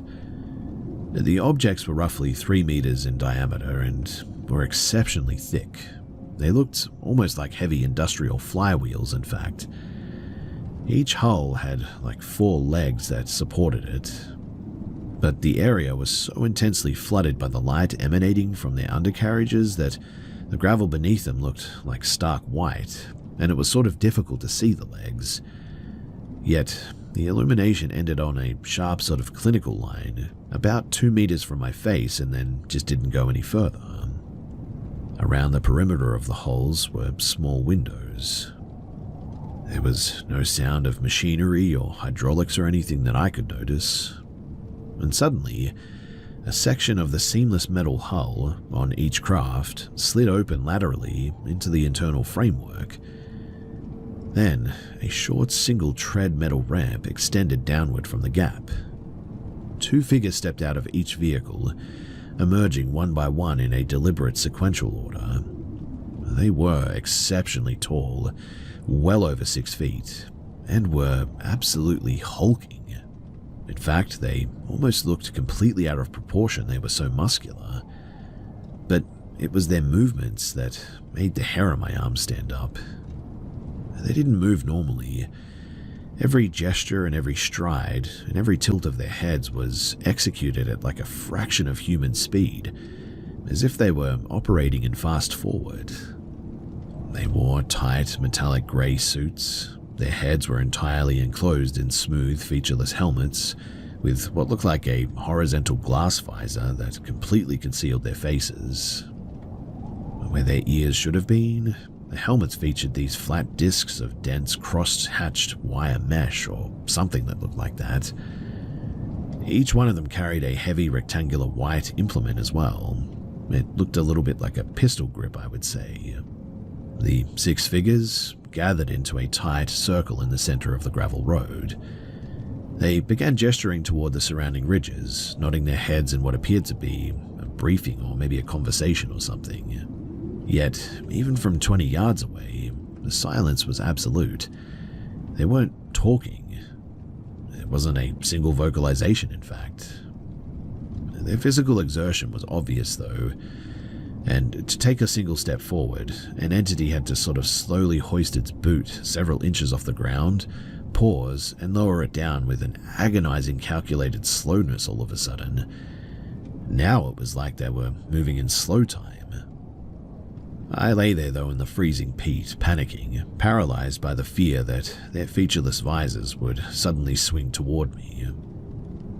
Through the open hatches of the craft, though, I couldn't see anything but a blinding, featureless white glare that offered zero structural detail of the interior. After maybe 12 minutes, these things began retracing their slow steps back toward the ramps, again moving slowly. They climbed inside with that same agonizing, heavy deliberation, crouching low to clear the narrow frames, and one by one, the hatches slid shut, becoming entirely invisible against the smooth hulls. The 3 craft then lifted vertically to a height of maybe 50 feet again. They drifted horizontally above the tree line at a casual pace before, suddenly, they just took off at an acceleration that is hard to even describe. Within just milliseconds, they were gone, leaving nothing but 3 faint streaks against the low morning clouds. I was now shaking so violently that I could barely push myself out of the mud. When I finally did, though, I ran back to the cottage and barricaded the door. In addition to managing the timber yard and our small flock of sheep, I was also a local magistrate for the county council and served as a lay healer in a small rural parish as well, a role that my family had held in the valley for generations at that point. And because of my standing in the community, I kept the incident to myself for, a long time. I was sort of terrified that the locals would think that I was going crazy. But on November 2nd, during a district council meeting, I pulled the local constable aside and admitted what I had seen in the forestry block. The report eventually moved up to the official channels, and the following week, I was quietly driven to a headquarters in Newport, somewhere, to be interviewed by a regional superintendent from the Home Office Intelligence Branch. They spent 4 hours reviewing my story, my background, and the physical measurements of the clearing even. In the official log, the superintendent noted that the witness is a respected public servant and long-term resident with zero history of eccentric behavior or fabrication, and while the nature of the event remains unverified by civil telemetry, the sincerity and physical distress of the observer suggests that he is telling the truth. I never went back up to that specific gravel track. The timber lease was handed over to a commercial logging firm 2 years later as well, but I still keep the field sketches that I made of the ground the next morning. And deep in the gravel, where the struts had compressed, were 4 indented impressions about 5 centimeters deep, I would say, each shaped exactly like each other.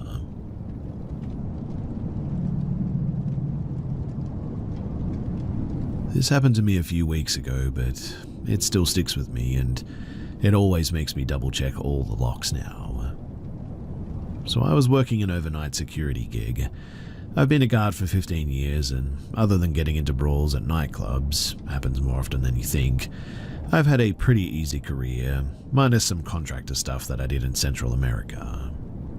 The night started the same way that they always do as well. I had gotten off my first gig and went to relieve the normal night guard, whose name was D. I arrive and D looks a bit frazzled. He's an old martial arts guy that works the apartment job for the same reason that I do, half off the rent. I walk in and ask him what's up. He says that he encountered a guy by the gate that, quote, gave him the heebie-jeebies. He asked if I would go back to my apartment and grab my carry firearm. I hesitantly agreed because, having worked in this industry long enough, guns rarely lead to good outcomes, but D is pretty scared, so I agree in the end. I go back and grab not only the gun, but my dog, a 120-pound Anatolian Shepherd.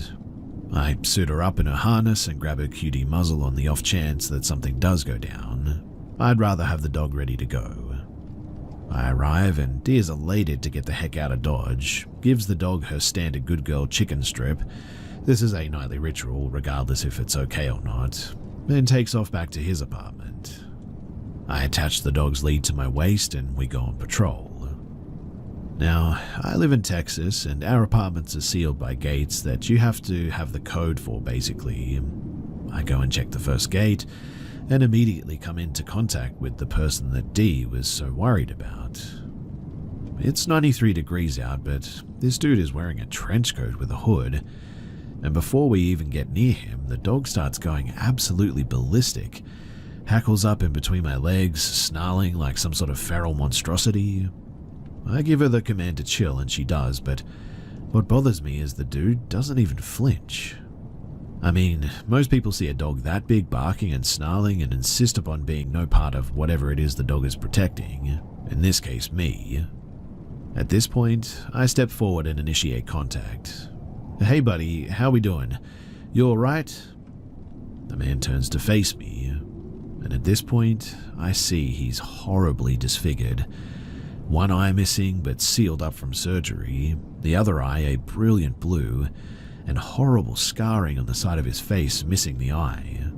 "Yes, I'm fine," he responds rather quietly, sort of in the way a child who's trying to fix something on their own might respond.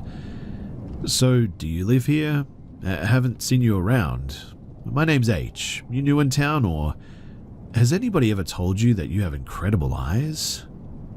This simple statement made my blood run ice cold. At this point, I tap the cutie on the muzzle and it swings out of the way. I'd like to think my mother used to tell me that, but I can't say it's something that I hear often. "Hey, listen man, you gotta get moving, okay? If you don't live here, I can't have you standing out here like this." At this point, he sort of goes rigid and reaches in his pocket. I don't give him a chance to do much more as I draw my weapon at this point. "Hey man, look, you gotta leave and I'm not telling you again. I don't know where the heck you're from, but I know it ain't from around here, so last chance, get out of here." He sort of slowly removes his hand from his pocket, and he's holding this little 35mm disposable. He lifts it, snaps a photo, and then says, "Have a good evening, your eyes are beautiful." And then off he goes. About 5 minutes later, I'm still shaking when the cops arrive. Turns out that one of the apartments close to the gate heard the dog going nuts, and they heard me raise my voice to our oddball friend, and they called. They tell me that they'll up the patrols and that they hadn't got any other calls about the dude, but that they would keep an eye out for him.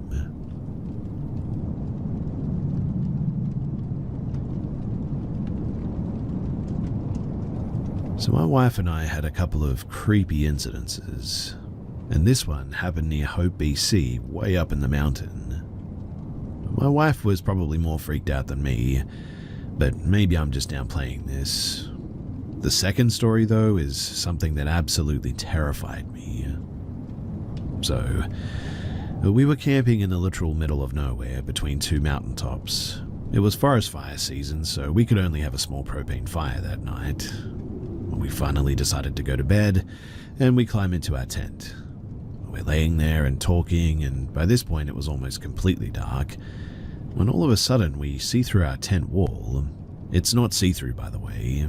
A glowing purple ball that starts where I assume was the tree line, and then up into the sky, and we could hear a light buzzing sound, and then it went silent. I grabbed my rifle and went outside, but I didn't see anything. In fact, it was almost as if nothing had happened. I chalked it up to a power line that had broken, but we've both explored that area earlier in the day for fun, and I can assure you that there were no power lines for, well, I don't know, there's just none really there. There's also nothing on Google Maps either, but that one is not that creepy sounding, I'll admit. But in the moment it was a what the heck is that sort of thing. My wife hasn't camped in a tent ever since then, and that was like 7 or 8 years ago. This next instance happened about 5 years ago. My wife and I flew down to LA and rented a camper van and drove it east to go to Zion, Bryce, and Dead Horse, I think it's called. But we were on our way to Moab from Bryce Canyon, and I was on the highway. I can't remember exactly where, but somewhere in Utah. I've planned our trip based on where we would camp each night. Everything was pretty much via Google Earth, so I couldn't tell what was what, but one of the places that I planned to stay at, we had to go down this dirt road for miles and miles towards something that looked like a cool camping spot from Google Earth. We get to the spot, and the thing that I saw on Google was a cool giant, and I mean a massive rock boulder, a very small mountain in fact, more like a giant hill I guess, kind of growing into it. We set up camp there. The ground was untouched and it seemed like no one had ever been there before because the dry soil was very soft, and you would leave deep footsteps in the dirt and there were no tracks anywhere, not even animal.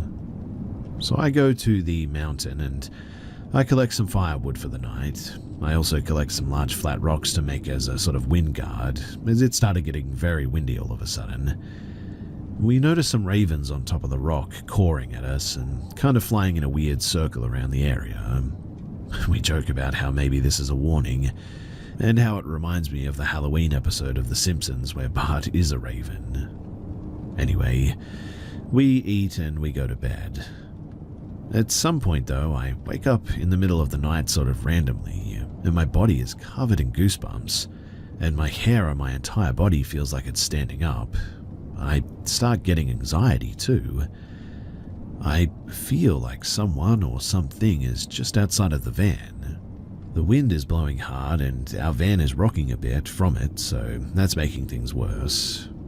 I'm laying there not moving in fear that something is peeking in when my wife says to me, "I'm really freaked out right now and I don't want to be here." I didn't know she was awake as well and justified the way my body is responding, but she later told me that she had chills and her hair was all standing up. I say, you know what, to heck with this, we're out of here. After mustering up the courage to move, I climb to the front of the vehicle to get it started and drive out of there, slowly as to not drive too fast and crash. We get maybe a few 100 meters away and the wind died down, and both of our anxiety and fear went away, which creeped us out even more, I guess. We eventually went back to bed, except I slept with my axe, like that would help, but we slept well and woke up at daylight feeling fine. And we both said heck no to making breakfast here, as we didn't want to get out of the van at all. The kitchen was only accessible through the back doors. I drove a couple of kilometers away until we felt safe enough to get out and take our morning pee. We were all shaken up from the night before, and we didn't know what the heck that was. We didn't see any footsteps in the dirt around where the van was parked when we were driving out there in the morning, aside from our footsteps which led to our makeshift fire pit. We were so freaked out by whatever happened that night before that when we got to Moab hours later, we actually rented a hotel and didn't want to sleep at all in the van overnight. Anyway, years later, we were watching a documentary about missing people in parts of the US close to national forests and found out that the area that we were in was actually a huge hotspot, and that we were very close to Skinwalker Ranch.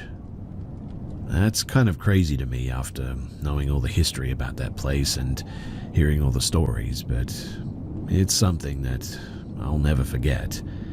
In fact, I still get chills, even just sharing this.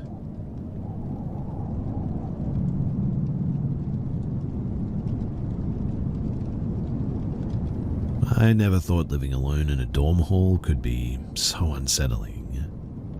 When I first moved in, I was the only resident on my floor, which was strange but not something that I dwelled on.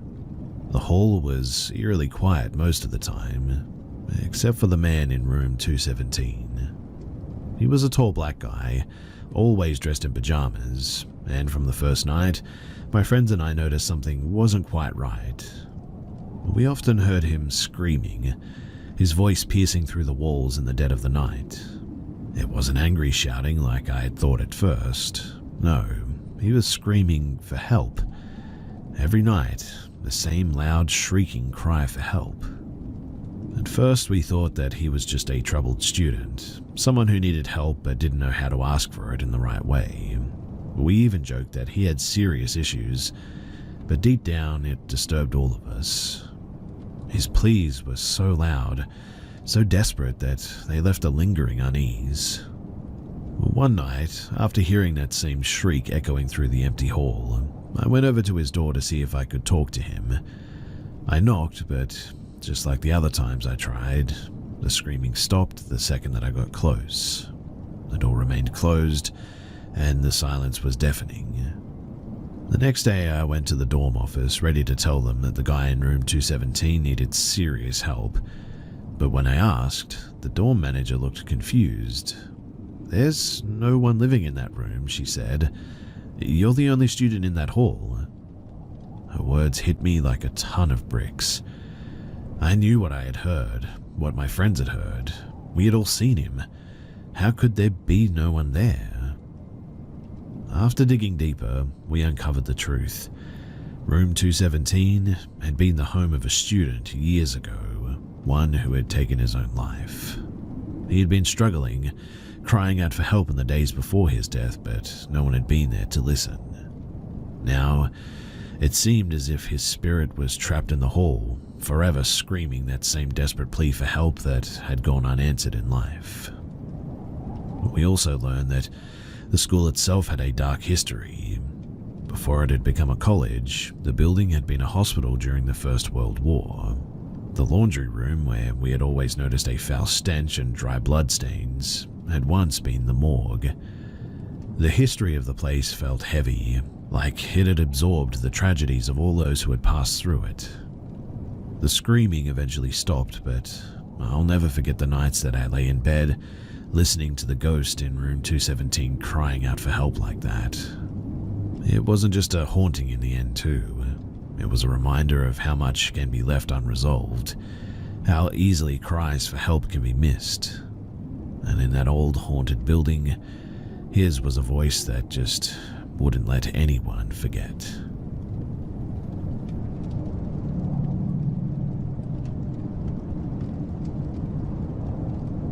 So we live in the Philippines, and my family has a lot of connections and experiences to not just ghosts but creatures from local folktales. Almost every generation, there would be someone born with the ability to see ghosts, like my sister, who had a stronger third eye from what I've heard, but even without it, entities always follow and appear before us, especially in my grandparents' house, which hilariously even once caused a breakup to happen with one of my aunts. One such instance of these sightings was when one of my cousins, Elle, was hanging out in our grandparents' house, and for a while, she said that it was at least 10 to 20 minutes, was talking with one of our aunts. That day they were the only ones in the house as the others were out, and she said that the entire time she was talking to our aunt, her name's Aunt Jay, not once did she speak out or react while she kept on talking and asking questions. After this though, she went to the kitchen to grab a cup of water, but was shocked to see Aunt Jay in the kitchen. When Aunt Jay saw Elle, she asked for help in the kitchen, but Elle quickly asked her, "If you're here, then who was I talking to in the living room?" They both stared at each other just before they both heard someone call out, "Elle, can you come here for a bit?" in the voice of our Aunt Jay. Now, the saying goes in our country that you should never meet your doppelganger or you'll die. Knowing this, they both ran out through the back and waited by the front of the house. While waiting that thing out, Elle saw Aunt Jay in the windows of one of the bedrooms fixing the curtains and immediately told Aunt Jay, who was beside her, to not look. because she can see her in the window, moving like a normal human. Not doing anything unusual or creepy, just there doing chores looking exactly like her. It's a story they rarely ever want to talk about because, well, it was a really freaky event for them. This is the exact same aunt, though, who, in her childhood, while sleeping with her sisters, saw a man with skin as black as coal with blood-red eyes looking at her through a window.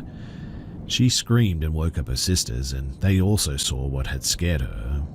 My grandparents thought that it was some creep, but when they ran outside, machetes in hand, it dawned on them that the window was at least 2 meters off the ground, and no one in our town, or possibly even the whole city, could look or be that tall. Our great-grandparents had connections with authorities to the point that my grandmother never had boyfriends since the police always were watching her, so they would have known. The window was by a tree where the stories are told that is the house of different kinds of entities, especially of an unbelievably tall man, skin as black as coal, smokes a giant cigar, and would take, in some stories, kids, women, and in some rare cases, even young boys.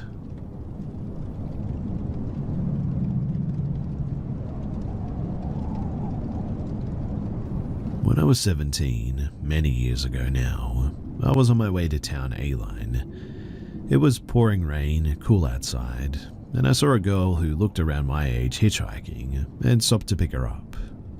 I lived outside of a very small town at the time, and possible danger never really crossed my mind. She was kind of quiet during the 45-minute drive, so we listened to some music. When we got to town, she had me pull over at the gas station, and she pulled out this huge knife from her backpack, laid it on her thigh and said, "And I will never forget this. I was going to kill you and take your car, but you're a sweet kid. Don't ever pick up hitchhikers." Then she just got out of the car and walked away. I have never been so shocked and terrified in my entire life, and I've not picked up another hitchhiker since.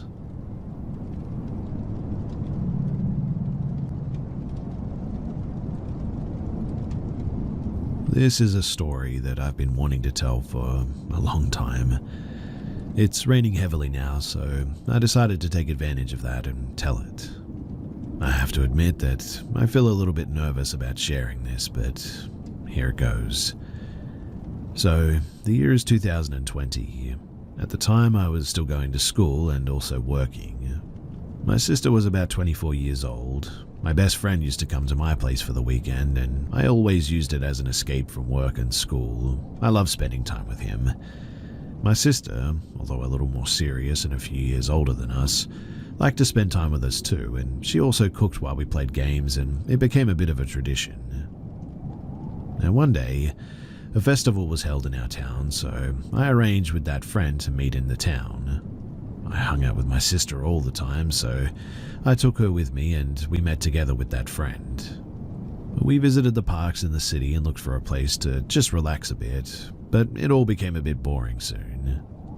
Near the church, I saw a house that looked kind of poor, but there was a lot of shoes there, as if the house was full. My friend told me that apparently a psychic lives there and works there and charges for his services and even heals people. And of course, being the age that we were, it occurred to us to check this out. I wasn't a believer at the time by any means, so even the thought of something like this was just kind of funny to me, I guess. We entered that house though, and as soon as I stepped in, I smelled something wet, if I could call it that. Some people exited the room and others were waiting. The house felt very cold. To the right of the entrance is the room where the man works, and that's where we met him. In the middle of the room sat a man wearing a white suit. We greeted him, and without a word, he just pointed with his hand where to sit. After that, we had a light conversation, nothing too significant. After a few minutes, he started doing what we came for. My sister was the first in line, and it seemed to me that at one point she sort of fell into a trance, and I, the guy who only believes in science, explained it as sort of hypnosis, I guess. She started to cry and laugh, and she's doing it all as he says for her to do things. When she came out of the trance, he said that he cast a curse on her, and that the only way to get rid of it is to be with him in marriage. I immediately said that that was enough for me, it's time to go, and that he was a drug addict and a lunatic. Now, for 3 months or a little more, I planned a trip to another country together with my sister and parents.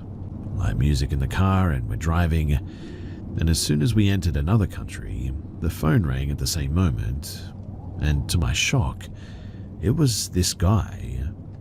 He began asking me why we were going to another country, if we were running away from him. We had an argument over the cell phone, and to this day I still don't know how he knew that we were in another country, or how he even had our number. After that, pictures of my sister with strange padlocks on began arriving at the address. There were dozens of pictures, and on each of them was a real padlock that pierced the picture and was attached to it. Eventually, we were forced to call the police, but really in the end they just couldn't do anything. There are still hateful messages from fake profiles, but the harassment eventually somehow stopped. I don't know how. I mean, maybe he got bored, or maybe he just saw that there was no fruit from all of the energy that he was expending, and he just stopped.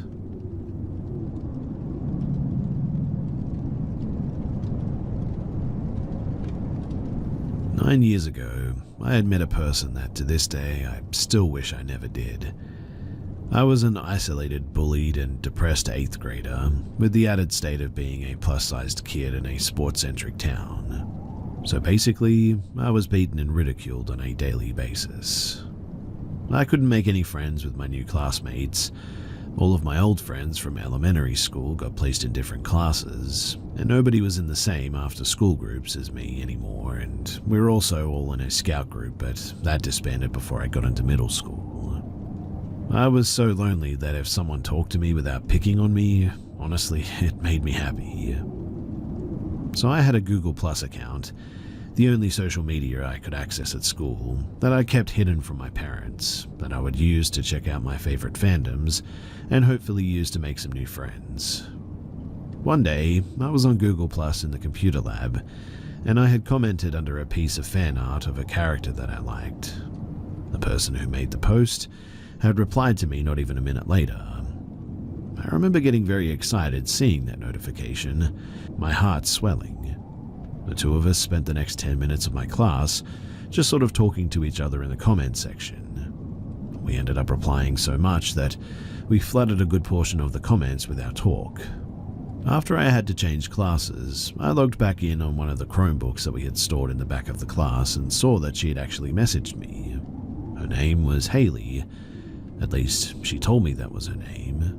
Years later, I'm really not so sure it was actually her name. But in the message that I got, Haley told me that she was 2 years older than me, and that we had a lot of things in common.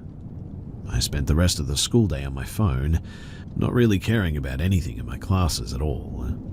We talked for the next week in our DMs, until she suggested that we message each other in a private chat room. Later that day, we made a private chat on an online messaging site, and we had our first conversation in messages. Then Haley asked if we could also do a voice call. I told her that I wasn't sure about that, but she told me that it was only going to make holding a conversation better with me, and eventually, after she asked me multiple times, I gave in. After an hour of us talking, she then suggested that we video chat. I agreed, both to make sure that she was actually my age, but also to put a name to her face. Haley turned on her camera, and she did look in the same age range as I did. I don't know why, but that fact still haunts me more than anything else, really. The fact that she looked so close to my age, plus she easily smiled and spoke really friendly to me, made me feel that I had nothing to be afraid of, really. That led me to quickly believe, though, that I could trust her. We ended up talking for hours afterward, with me practically on cloud 9 the entire time. In the beginning of our little friendship, things were going alright too. We told each other about our schools, what we looked like, what we liked, and gushing over our favourite series that we liked too. We talked almost every day, and stayed up late talking nearly all night sometimes. We even exchanged a couple of silly pictures of ourselves and memes back and forth a lot. After we had been talking for about 6 months, Hayley asked me if I would like to meet her friends. At first, I was kind of ecstatic, and the thought of having more friends made me so excited that I didn't think twice before saying yes. Hayley invites me in, and I got to meet her other friends. I had a completely different feeling about these people though, compared to what I felt with Hayley. Something made me feel unsafe in that chat room, even though they all seemed nice and that Hayley reassured me that I could trust them. It felt like my instincts were trying to warn me, but I wasn't sure about what, so in the end I sort of ignored it. Most of them though were much older than me. In a chat with her main friends, there were 6 other people. Most of them were at least 18 to 19, but there were 2 guys that I distinctly remember being in their 20s. I asked how they all met, and they told me that they all met either on social media sites or from real life, but really wouldn't answer any more of my questions. I was a bit naive, so all of the red flags that were popping up went completely over my head. But from constant loud talking to frequently overlapping each other, the calls that I was on with them were just pure chaos. The messages were even worse though, because they would frequently drop cuss words and topics that really should not be brought up with someone who was still a minor. I tried building genuine connections with them though, but they all acted dismissive to me and acted like I was just annoying whenever I tried to talk in a conversation. Needless to say, I didn't like them very much. Hayley, on the other hand, was all about them. She would pull the exact same habits, jokes, dirty words, and all of that with the others. They could say something super problematic, but she would be laughing right along with them. I was shocked by this version of Hayley because she never acted like this with me when it was just the 2 of us. We still talked a bunch, but slowly she was talking to her other friends more than she was with me. At first, I thought that it was fine, but the more she ignored my messages or didn't pick up my calls, the more I got bothered by this whole thing. When I called to confront Hayley about blowing me off, she just went ballistic on me too, saying that I was being selfish and that I didn't want her to talk to her other friends because I was jealous. I explained that that wasn't true, but she just wouldn't listen, and then she hung up on me. Hayley then ghosted me for almost a month, leaving me worried and upset over what had happened. When she started talking to me again, I was so emotionally distraught. I was crying on our first call and apologizing for what I said the last time we talked. She told me that it was fine, she just needed some time alone and that she would talk to me a bit more. And indeed she did, although not exactly what I thought she would do. Hayley began to tell me that she had depression and that was the reason why she wouldn't talk to me for a month.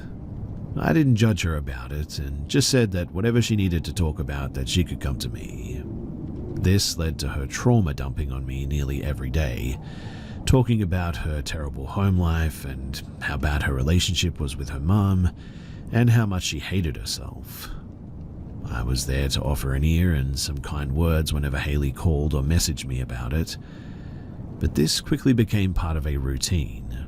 Almost daily, in the middle of us having any kind of conversation, she'd begin complaining about anything happening during her day.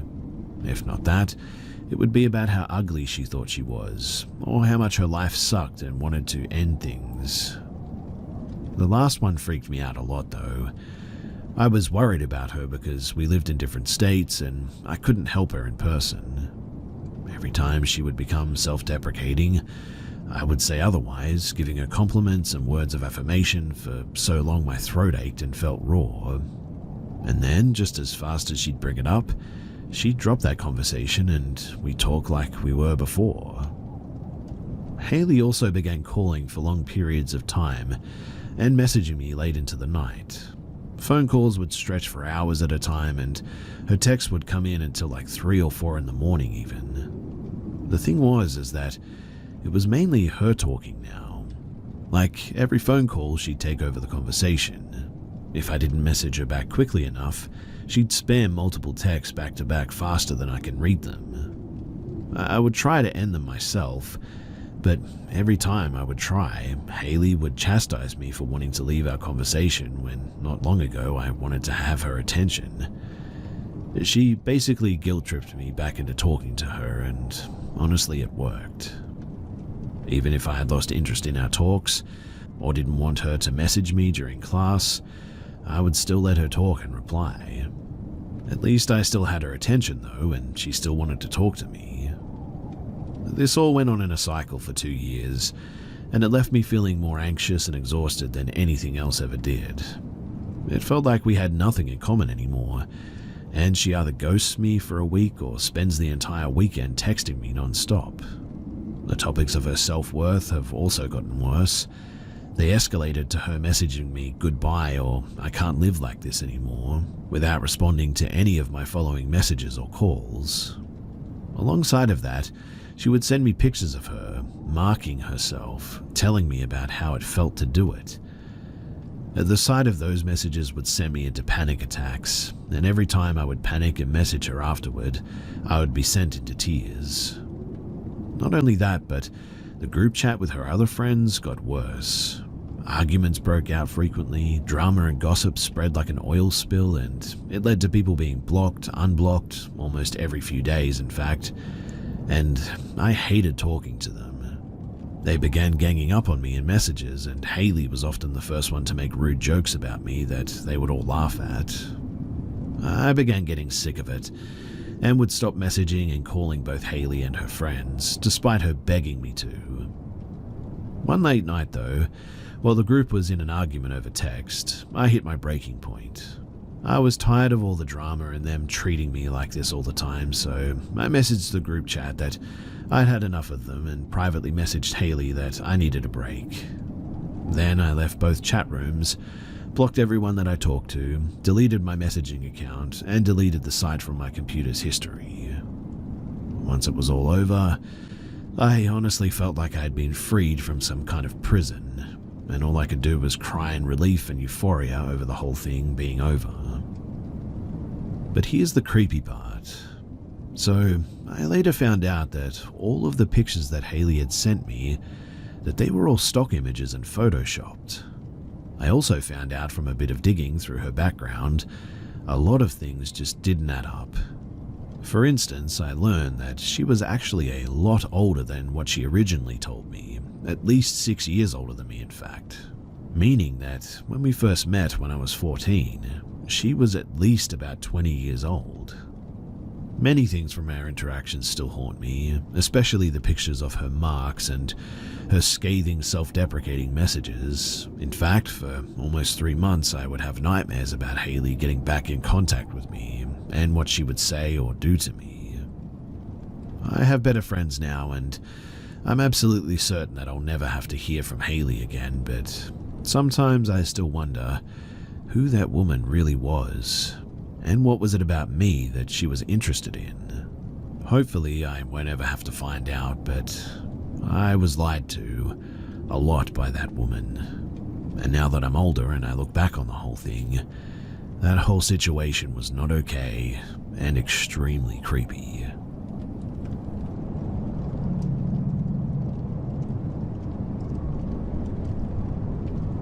A few weeks ago, I was driving in the middle of nowhere, heading to one of my friend's place. My wife was sleeping next to me, while my teenage daughters were watching a movie in the back. Next to them, my toddler was playing with his toys, and it must have been around 1 in the morning. I was a bit nervous, as the drive there seemed to last forever, and I was getting a bit tired too. The dirt road with no lights gave me chills, as all I could see around were only fields. The road had many holes, and I was trying to avoid them as best as I could. I was very focused on that when I saw in front of the car a luggage bag. It was in the middle of the road on my side. On the other side was a car parked facing us. The car was completely in the dark, as there were no lights inside or outside of it. I didn't want to drive over the luggage, so my first instinct was to go out and move it. Man, was I lucky though that my wife was with me that day. She grabbed my hand and indicated to me that something just wasn't right. One person was in the field, looking at something on his phone, the reason for which my wife saw him in the first place. I turned the car around and I was ready to leave this road when two people jumped in front of us from the field. There was no space on the road, so I couldn't go without harming them. Two people were in front of my car now. There was also the luggage bag, a car, and the person checking their phone in the field behind us. I didn't know what to do, so really I did the only thing that I thought of. I just turned around again, facing the luggage, and just drove over it. Fortunately, there was nothing inside of it to damage my car, so we got out of this situation unharmed. We eventually arrived at my friend's house, and everything was fine after that, and we had a great time there. But I still get chills when I think about this incident. I mean, the whole thing was pretty obviously a setup, and if I had gotten out of the car, what would they have done?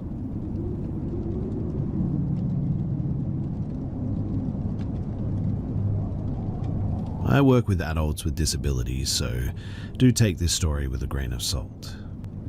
But he would walk about seeing a girl with no mouth around the house. For example, when he couldn't find his hat, the girl with no mouth would take it. One of my responsibilities was checking on him when he went to bed each night too. I had assisted him with bed and left him with his mask in his lap and stepped out so that he could get it on and get comfortable. I had left his light on and his door cracked so I could just peek in, turn off the light, and had went down the hall a bit. I was about 10 feet away, just looking at a bulletin board when I started to hear him laugh. Curious, I came down to see what he was laughing at, and when I poked my head in, he said, "I caught you." What? I said. "I caught you. What did you catch me doing?" I was laughing a bit, lighthearted. I didn't want to worry him, but in my mind I'm just thinking, all I was doing was reading about the company picnic or something like that. He said, though, that he saw a hand reach into the crack of the door and turn off the light, and he thought that it was me playing with him. Here's the thing, though. The light, his light, was actually off, and he hadn't moved. His mask was in his lap, and he was still sitting underneath the covers in the same position, same spot. He hadn't moved, and the light was off now. I had to flip the switch to turn the light back on. Now, I personally only ever had one experience there. I was in the living room watching a movie. The work was done for the day, everybody's asleep, paperwork done, so I'm just killing some downtime, keeping myself awake, when I hear this crash come from around the corner. Around the corner is a dining room. In the dining room is the kitchen table, and on the other side of the room across from the entryway is a client's bedroom. My first thought was that he had gotten up and may have fallen, so I hurry over to check on him. I get to the entryway and I can see that his room door is still closed, but I can see this through a figure standing in the dining room by the table, a figure that turned to look at me. It's right sideways to me, and then it turned its entire body to look at me, and I could see through it to the other side of the dining room to the client's closed bedroom door. I absolutely freaked at this, backed up a few feet, and then it was just gone. That is the only experience that I've ever had at that house. I have heard from the overnight staff there who replaced me that she has heard whistling though. Now, the rest of this I could excuse. I mean, he had cognitive impairment, my eyes were just playing tricks on me perhaps. She heard whistling from the outside and it sounded like it was from the dining room. But I can assure you that that light, it was off, and I purposefully left it on so that I could do my job a minute later. Yes, he was cognitively impaired, but he didn't see things. He had trouble with his memory, but again, he didn't see things. And that makes me wonder just how much of the other stuff that he was telling me was real.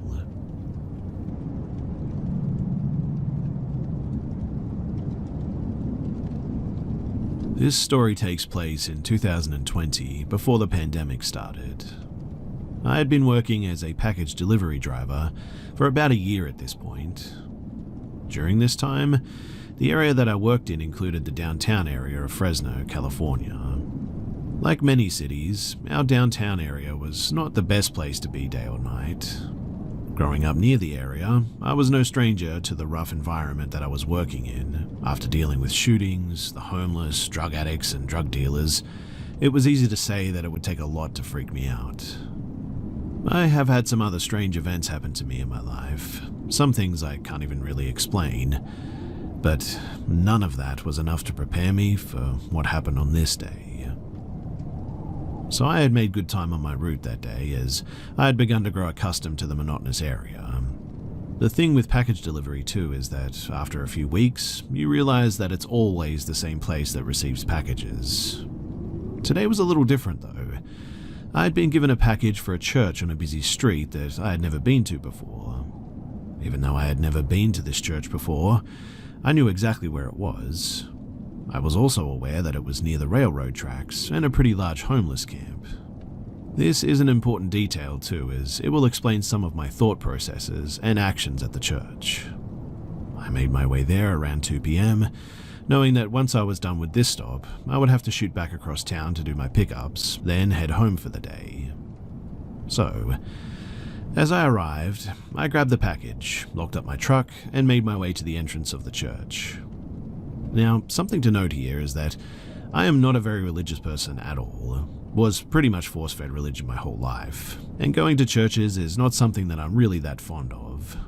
I usually feel uncomfortable at any church, so the feeling of not wanting to go inside was not uncommon to me, but I had a job to do.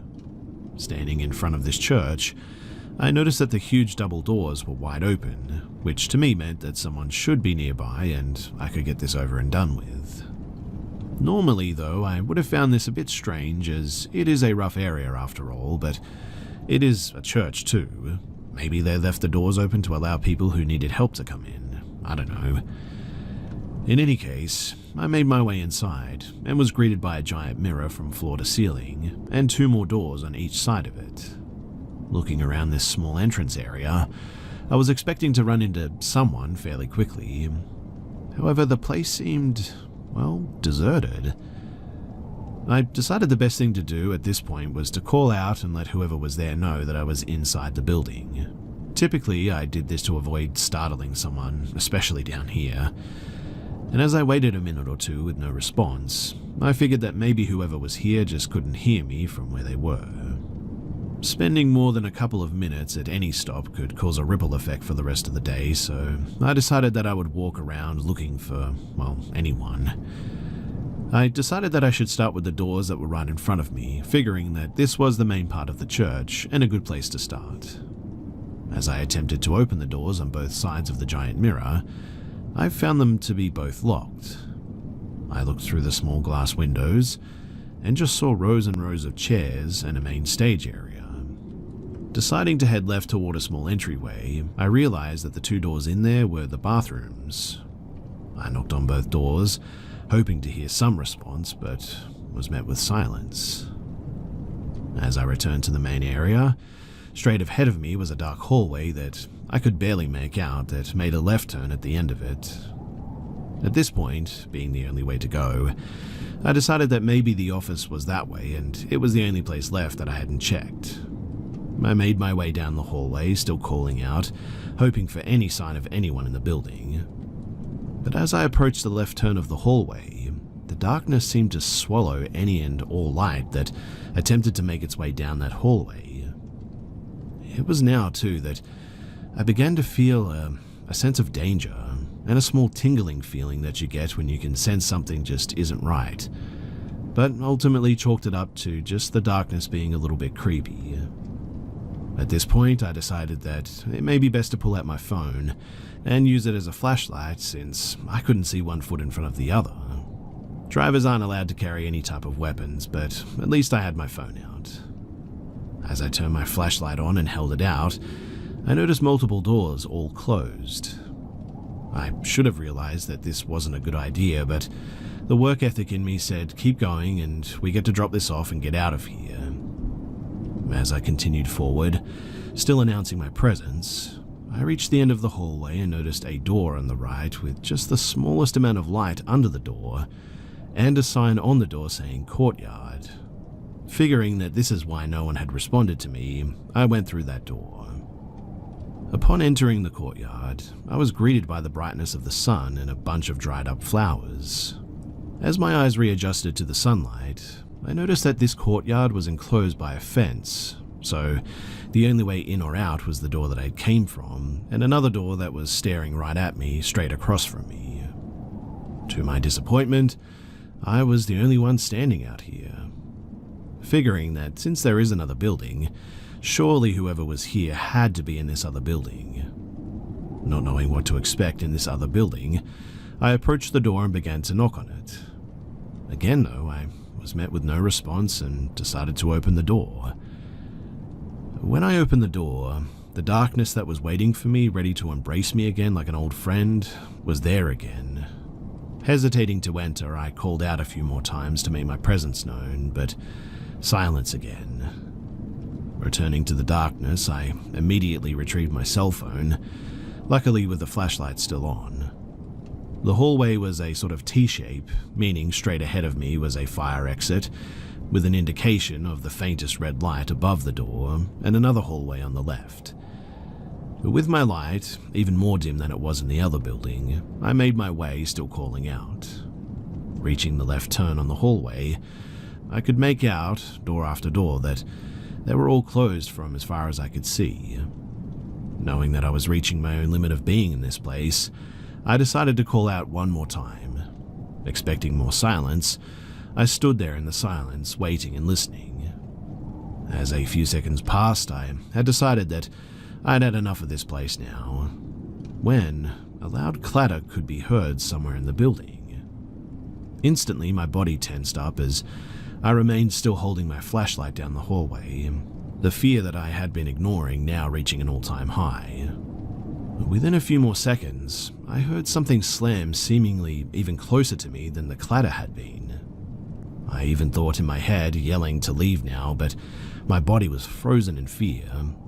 Another slam even closer than the last brought me back to reality though. The fear had finally won, and whoever or whatever was in here was getting closer to me with every second that passed, and I wasn't going to stick around to find out what it was. Running at the door that I had come in from, the blinding sunlight had never felt so welcoming. I knew that I couldn't stop yet though, because whatever made that noise in the other building was probably even closer now. I gave up trying to reason with myself that it was an employee and settled on some homeless or drug addict that had broken in and made their way back in there. Either way, I wasn't going to sit around and find out who this person was. I knew that I needed to make my way back to my truck, and I would just explain to my boss later that something weird was going on, and so I left. With my adrenaline still pumping, I ran to the other door and made my way inside the first building to make my way out. As the door behind me closed, I didn't bother to reach out for my phone, knowing the walk to the main entrance was only a short distance from where I was.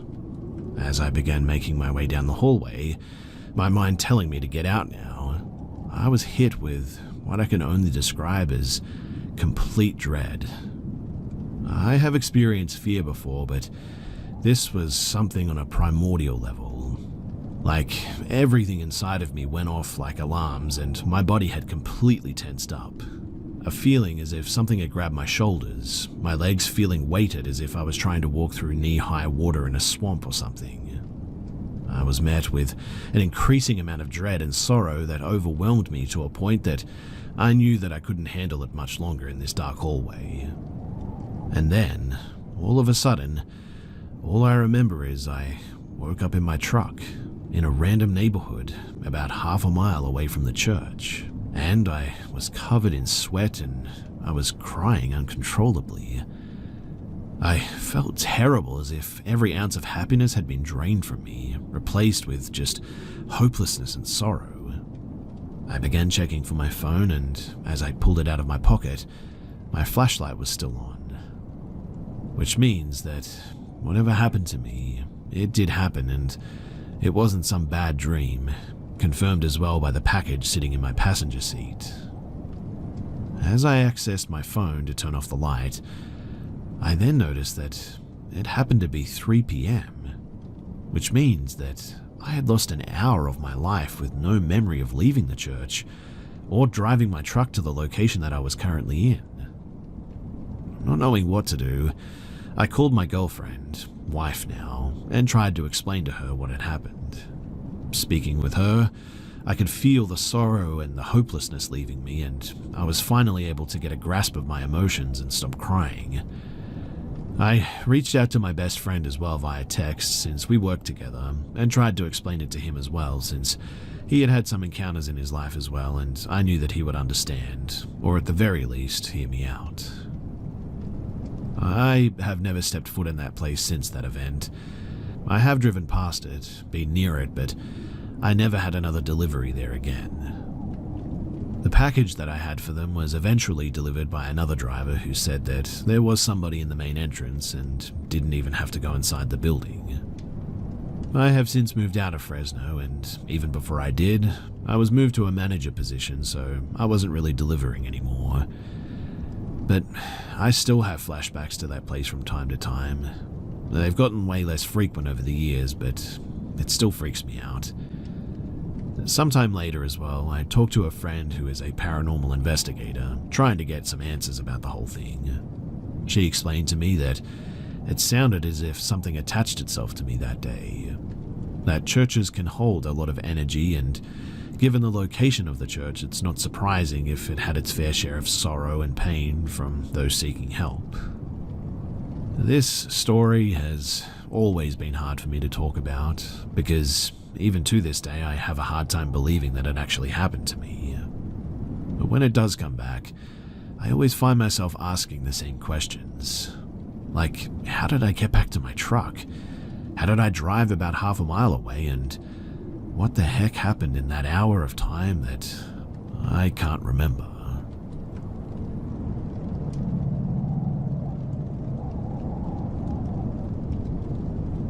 So, I'm into LARPing, and for those who don't know what that is, we basically spend the weekend in the woods dressed as medieval fantasy characters and interact with each other. I go to these events with my friend and my partner, and we meet some more friends when we're there usually. Now, there are all types of people at these events, but 99.9% are absolute angels. I had yet to meet the 0.1%, but man, do I wish that I hadn't.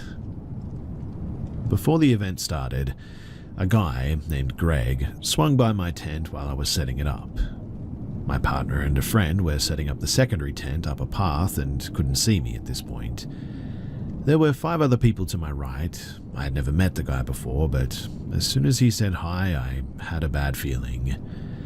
He was around 5'10", obese, a neckbeard, basically what would fit the description of an incel. He approaches me and asks me if I'm here alone. I say no, that I'm here with some people, but don't mention my partner or friend directly. He asks if I'm a gamer, to which I say yes, and from then on, he starts rambling on Ark Survival, which is a game that I personally have like 3,000 plus hours on. He tells me blatantly wrong info though, misnames the dinos, tells me stuff that are impossible to do in the game, even with mods, etc.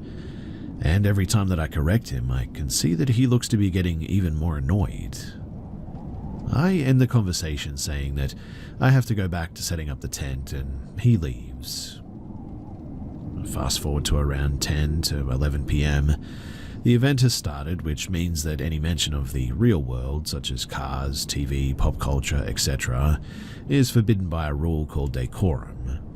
We're playing a campfire game with my friends and my partner, and the guy comes by to sit with us. He sits next to me. I move over. He scoots closer, I move over, and he scoots again. Eventually I get up and sit next to my friend, and as we play this game, he keeps referring to the real world and to the video game, so we tell him either to leave or to make an effort and speak properly, and he chooses to leave. Now, the next day I go up a trail for fake hunting or gathering resources. As I come back down towards the village, in the middle of the woods with no camps that I can hide in, he's there waiting for me on the trail. He then asks if I would like to go and get a coffee or something sometime, to which I answer, no thanks. As we go down the trail, I tell him that I have to collect plants for my potions, so if he could excuse me, I'll be going back to the village to leave my bow and collect my basket. I'm walking pretty fast. He follows me though, grabs my arm and tells me that I could come with you. You, me, alone in the woods looking for plants. That's like the perfect scenario. I freak out at that and walk very fast down the trail to the village. My neighbors see me and they look very concerned. They ask if I need help and I tell them, in an honesty way, which is a code to say take me seriously, this isn't part of the game, that this dude is being extra creepy and following me. They take their weapons, foam weapons, and tell him to get lost before they carve him a new one. I stay with them for a few minutes before chilling with my friends. Night eventually comes and we're having fun. Stuff is happening in terms of fighting and encounters. Then at around midnight, I decide to go to the bathroom. At that point, I haven't seen this guy since around 7 p.m. As I come back from the bathroom in complete darkness, this guy jumps from a bush and pins me against a tree all of a sudden. He tells me that he's not proud of me, that I've been leading him on, that he doesn't understand why I would hold another guy's hand and hug 3 other guys but not him. I tell him that I hold my fiance's hand and I do hug my friends, but he's neither. I also tell him to stop this, in all honesty, to which he answers, but what if in all honesty I just want a little kiss, huh? Just a little kiss and then you can go. I yell no and try to hit him to get away. My friends, who were right on the other side of the bridge separating us, heard me scream. They took their weapons, called upon my neighbors, and around 10 people came careening down the bridge to help. The guy let me go and turned to my rescuers, saying that he was just interrogating me for information concerning the demons, our foes. My friends, who have seen this guy being a jerk before, tell him not to move, that they're going to get the owner of the LARP to deal with him. He tried to dissuade them, but my neighbors tell him to sit down or he'll be visiting Death's altar before he can move.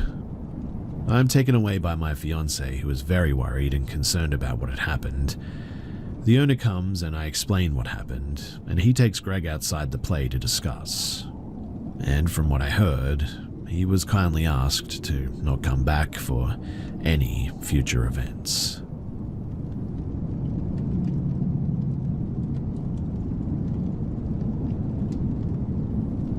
This incident took place about 19 years ago. I was 16 when it happened, and I was living with my dad, just us. So fast forward 3 years, my dad and I were sitting in our freestanding garage smoking cigarettes and just shooting the breeze. We started exchanging stories, and he came at me with one that I had no recollection of, and I mean 0. While he was telling me the story, I actually thought that it was about someone else because I honestly didn't have access to the memory at the time. Here's what my dad said. So, remember when I was sitting in the living room around 8 p.m. watching TV and all of a sudden I started hearing screaming? I mean like screaming, top of your lungs type stuff. I jumped up off the couch as fast as I could, sprinted down the hall to your bedroom. I then said to my dad, "Wait, what? I was the one screaming." "Yeah, how do you not remember that?" "Well, was this like when I was really young or something?" "No, it was maybe about 3 years ago." I then think to myself that this is kind of freaky. I mean, it's freaking me out to be honest because I had no idea what he was even talking about at this point. So I ask him, "Well, what happened?" "Well, I ran down the hall as fast as I could because I thought that something was seriously wrong. The weirdest part was when I tried to open the door, I physically could not turn the doorknob, no matter how hard I tried, like somebody was holding it from the other side. After about 10 to 15 seconds, I was finally able to open the door. I went in and I turned the light on and you were standing on your bed, leaning into the corner of your room, just screaming with a horrified look on your face. After a few seconds, you seemed to snap out of it, and realized that it was just us and you were okay. What did I tell you happened? Oh, you said that there were all these things in your room with you. It was at this point when the memory vividly came back to me, and my eyes watered instantly. On my end of the story, I was sleeping and I woke up to all of these tall figures around my bed. I would say that they were at least 6 feet tall, black robes with hoods pulled over their heads, and just blackness inside the hood. I don't recall seeing any distinct faces, but they were shoulder to shoulder, literally standing around my bed. Now, the way my bed was laid out, my bed was in the opposite corner of the room as the door, which meant that they lined up around 2 sides of the bed. I instantly stood up and backed into the corner of the room on my bed, and I realized that there were more behind them. I would have to guess that there were at least 20 in the room. Mind you, the room was about 10 foot by 12 foot, and so it felt like the room was completely full. I screamed for my dad to help me, and it felt like an eternity before my door opened. They never did touch me, but they gave off the worst vibes that you can imagine. Back to the doorknob. It was a standard doorknob, a cylinder shape that tapers in. The knob didn't have any locking mechanism on it at all and was not faulty in any way. This has never before or since been a problem, not being able to open the door, that is. But when my dad tried that night, something, for some reason, caused him to be unable to turn it open for at least 10 seconds. And that is the part that just really doesn't sit right with me to this day. So, if you can debunk this or give any insight, then I would love to hear it.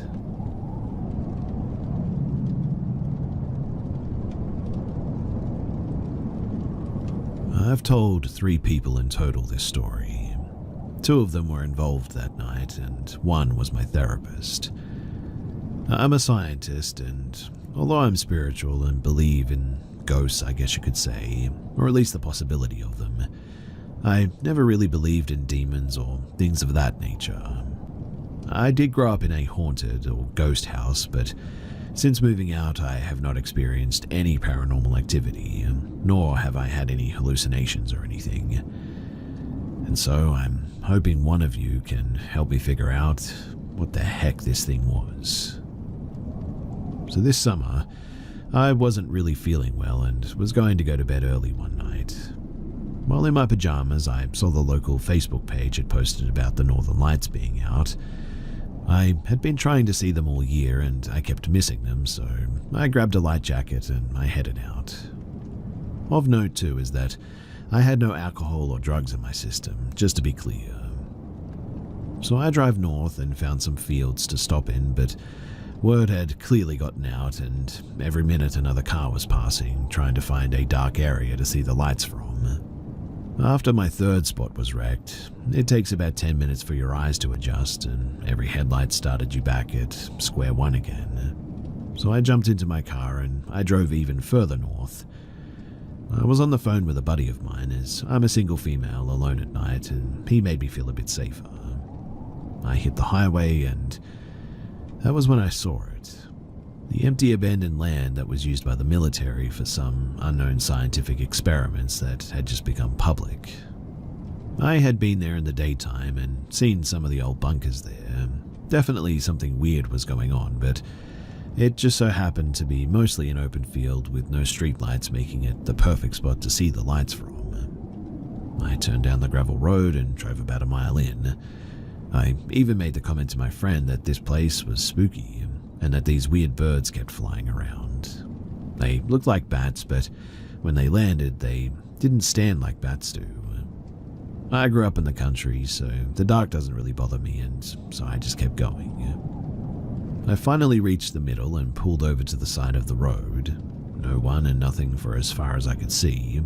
I grabbed my phone and stepped outside, took a few photos, and then waited for my eyes to adjust a bit.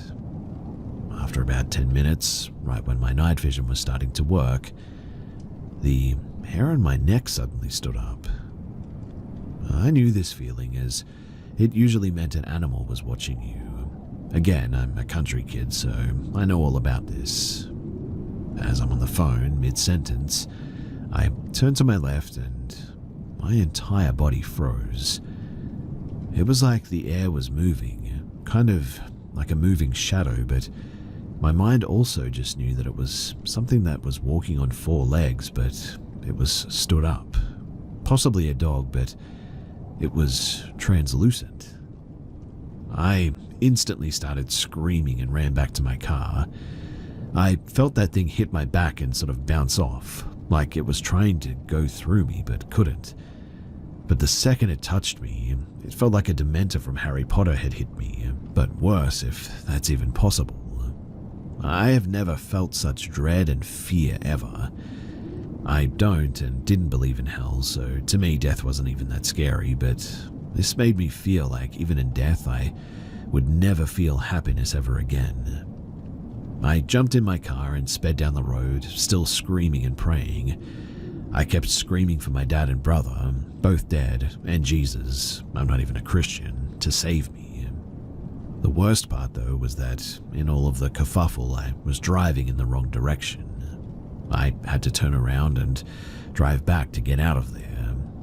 I screamed the entire time for help, and at some point my phone call dropped. My service was fine on the way in, though, but it finally came back the second that I hit the highway. My friend called back asking me what was wrong, but I was still screaming and crying, and I could barely get the words out at what I had seen. I ended up driving all the way back into town, and I called a friend who lived nearby. I went to her place and stayed there for a few hours as I just tried to calm myself down. I didn't know that she was a Christian, and it was lucky that she believed in this stuff. I finally got the courage to go home eventually, and she gave me something for protection. I took a shower to warm up, but my back just felt completely cold, like something had cut a thin line down across my spine or something. There weren't any marks that I could see, but I had to sit in the shower with my back to the wall because I just kept feeling like something was touching me. I lost my voice for about 9 days after that and had to lie to my friends and co-workers about the reasoning why, because I had screamed so much. It's been 6 months since then, and I haven't had any weird experiences again. Sometimes, though, if something touches my back a certain way, I still have a bit of a jolt of panic out of nowhere. Other than that, though, I have had no other issues, but I really don't talk about it to anyone because, well, 1, I feel completely crazy, and 2, I don't want to bring attention to it as I don't know what I even believe in anymore, to be honest. And I think that enough time has passed that I just want to know if at least anyone else has experienced this as well. As a scientist, I know our minds can play tricks on us, and I'm fully able to say that maybe the dark tricked my brain, but I just cannot get over the fear that overcame me after it hit me. I've been scared in the woods at night before. I've camped and been scared something was watching me.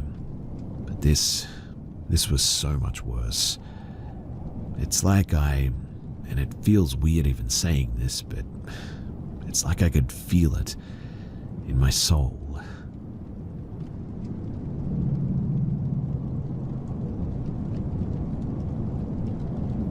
To be completely honest with all of you guys, I'm still 50-50 on the ghosts or paranormal thing.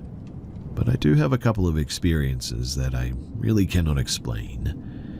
One in particular has always frightened the heck out of me when I look back on it. So I live in Utah, and we have Mormon churches literally on every block and in every neighborhood. A lot of my friends growing up, and to this day are Mormon. I used to go to this thing called Young Men's, it's essentially Boy Scouts, with my best friend who lived directly next door. This was like a once or twice a week activity, and although I grew up in Salt Lake City, my family wasn't Mormon, but my friend was my best friend in the world, and we did everything together practically. And so I would tag along sometimes. It was just a rotation of weirdo Mormon adults who taught us stuff, and we'd do random activities. I believe I was 10 or 11 when I would go to these with him. Now, one time in particular, it was a big gathering of some of the families involved in that young men's group. Essentially, it was just a big barbecue on one side of the church. The event was mostly outside with some activities in the church. The other half was not in use, and it was pitch black over there. There were a lot of people, and the lines for the bathrooms were super long, so I venture over to the pitch black part of the church to use those bathrooms instead. I cannot remember exactly what time it was, but it was starting to get a little bit dark outside. That side of the church that I ventured over to was pretty much pitch black though. There was enough light outside at the glass doors that exit outside near the bathroom that I could just see enough to get to the bathroom, but that was about it. And it was now that I remember just getting this extremely eerie feeling in the bathroom while I was doing my business. I didn't think too much of it. I mean, I've always been a bit of an anxious person, and I'm pretty self-aware about that. After I use the bathroom, I exit and I go to use the drinking fountain right outside of it. As I bend down to take a drink, I then get this overwhelming feeling of terror and that something was wrong. I turn around and there's this pitch black hallway, and I see this little kid who is pale, has marks on him, and his clothes are dirty and tattered. I vividly remember that pale face with marks all over his body and tattered, dirty clothes. He walks up to me, starts almost giggling, and my first instinct was to ask, "Are you okay?" The kid looks at me again, giggles. He walks out of those glass doors leading outside. Those glass doors were leading into the opposite direction of where the party was, to another parking lot that didn't have any cars parked in it.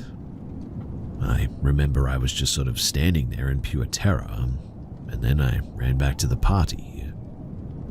I didn't say anything to anyone, but was just sort of looking for that kid almost frantically. I never saw him at the party. I remember just being sort of shaken to my core for the rest of the night, and that night I didn't sleep. I don't think that I told my friends or family about what I saw, because I know that they would think that I was just full of it. I really don't talk about it much at all, in fact, because if someone had told me that story, I probably wouldn't believe them either, and I would also say that they're full of it. I also don't expect anyone here to ever believe what I saw, and I don't ever even try to convince people, to be honest, because it was just such a weird experience, and I really don't know what to make of it. I guess I just wanted to share whatever weird thing or experience that was. And honestly, it still shakes me to my core when I think about it.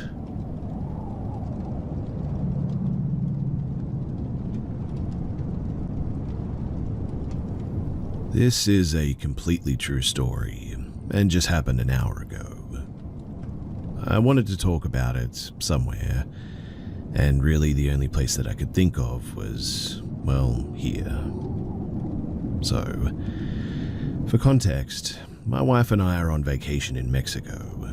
We both honestly are loving it here, and this situation really doesn't change that, but I am definitely reevaluating security.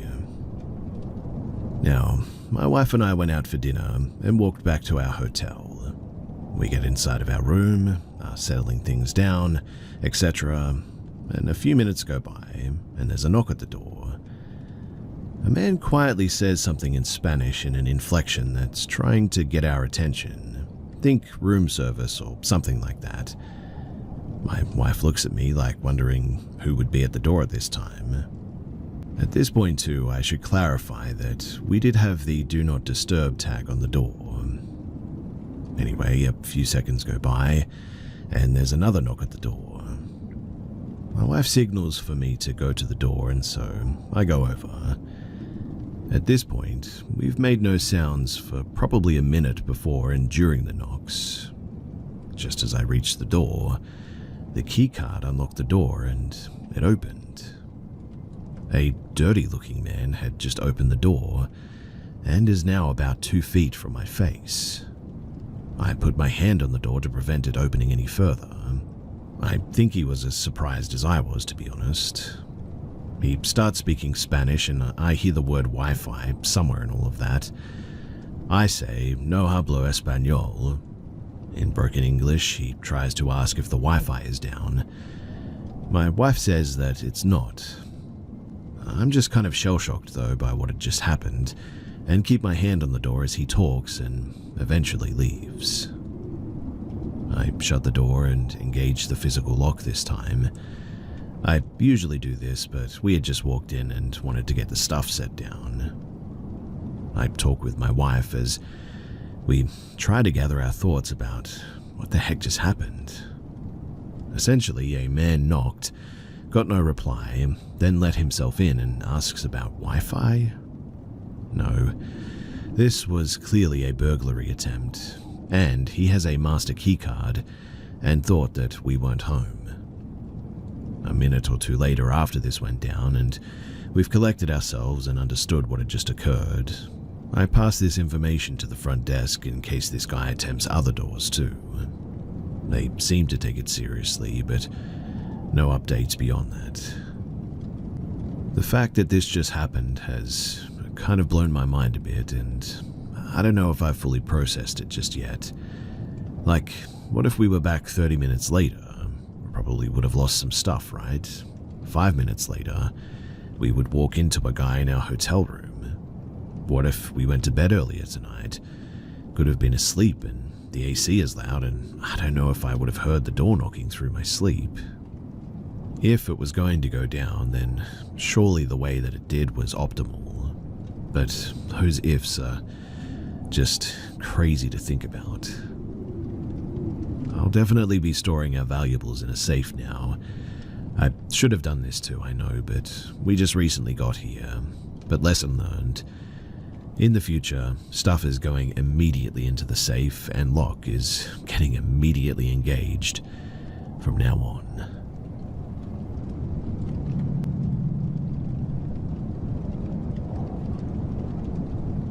This happened at the very end of 6th grade, on the last day of school before summer break.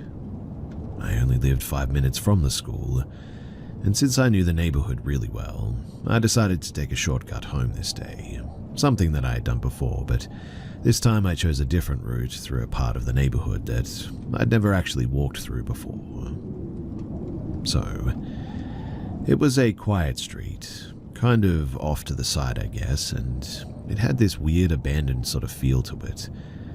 Some of the houses looked empty, like no one had lived in them for quite a long time. There weren't any people around.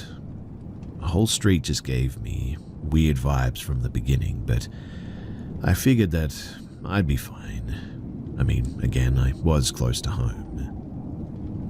As I was walking on the sidewalk past these empty houses, I noticed a car parked on the side of the road up ahead. The driver's side door was wide open. I couldn't tell if someone was in it at first, and honestly, I didn't want to find out anyway.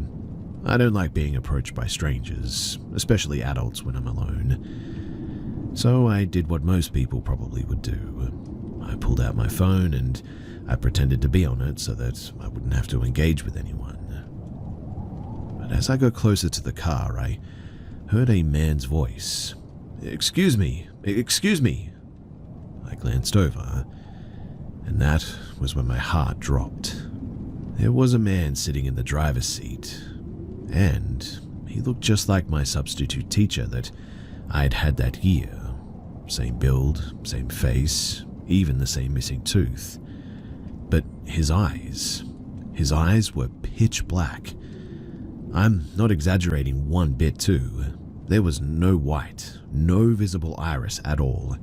Just full-on pure black eyes.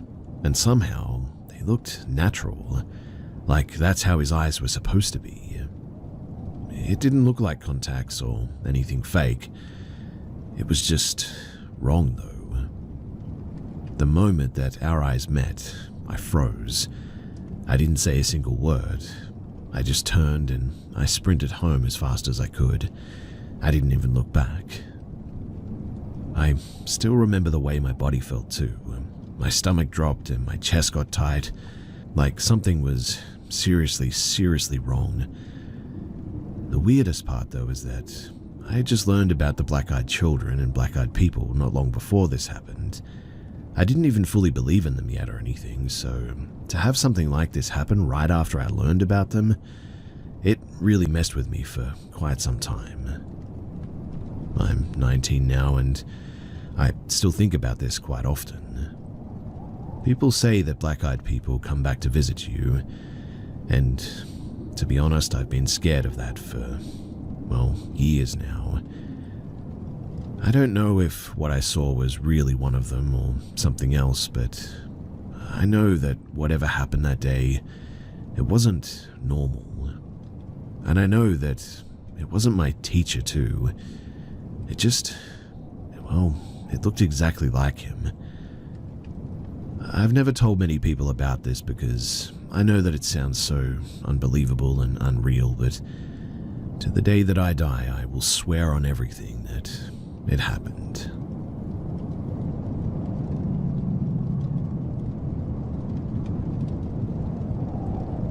This is going to be a bit of a long one, so you'll have to bear with me here a little bit. So back in junior high, I started dating this guy. He's now my husband. But since we were so young, we had one of those classic on and off relationships all throughout high school. And during one of our off periods, I was going through some typical teenage girl drama and lost most of my friends. This was during COVID, and with nothing else to do, I got into gaming and ended up becoming close with a group of guys that I met online. They also went to my school. Now, I know what you're thinking. One of those girls who only hangs with guys because they're less drama and all that. No. If anything, guy friend groups are more drama when you're the only girl. Anyway, I developed a small crush on one of the guys. His name was Kyle. Not my usual type, but he was funny and easy to talk to, especially after a breakup. I told him that I wasn't ready to date again yet, but that I liked him and could see things going somewhere, eventually. He did not take that well. He kept rushing me, wanting to lock something down, and every time that I asked for space, he got mad. Like, blow up on me and kick me out of the group chat mad. He'd start fights, try to turn the others against me. Didn't really work, thankfully, and was constantly checking if I still liked him if I took too long to reply. Honestly, it was exhausting. Clingy is fine, but manipulative clingy, not so much. Now, I had extracurriculars at the time, a life, and he acted like I owed him 24/7 attention. Despite all the drama, we kissed a couple of times, but we were never official. Eventually, too, I found out other guys in the group liked me too, and the whole situation just got really weird. So I ended up cutting ties with all of them in the end. Months later, I got back together with my now husband, and that really ticked Kyle off. He started posting music on SoundCloud and Spotify, basically painting me as the villain.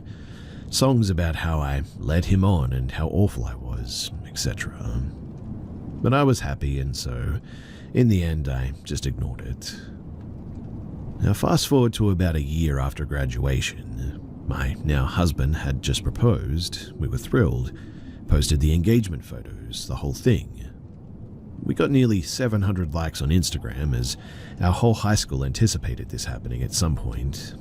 Then coincidentally, almost the day after we post the photos, Kyle texts me, asking us if we want to meet up. So my husband says, why not? And we end up going to hang out with Kyle.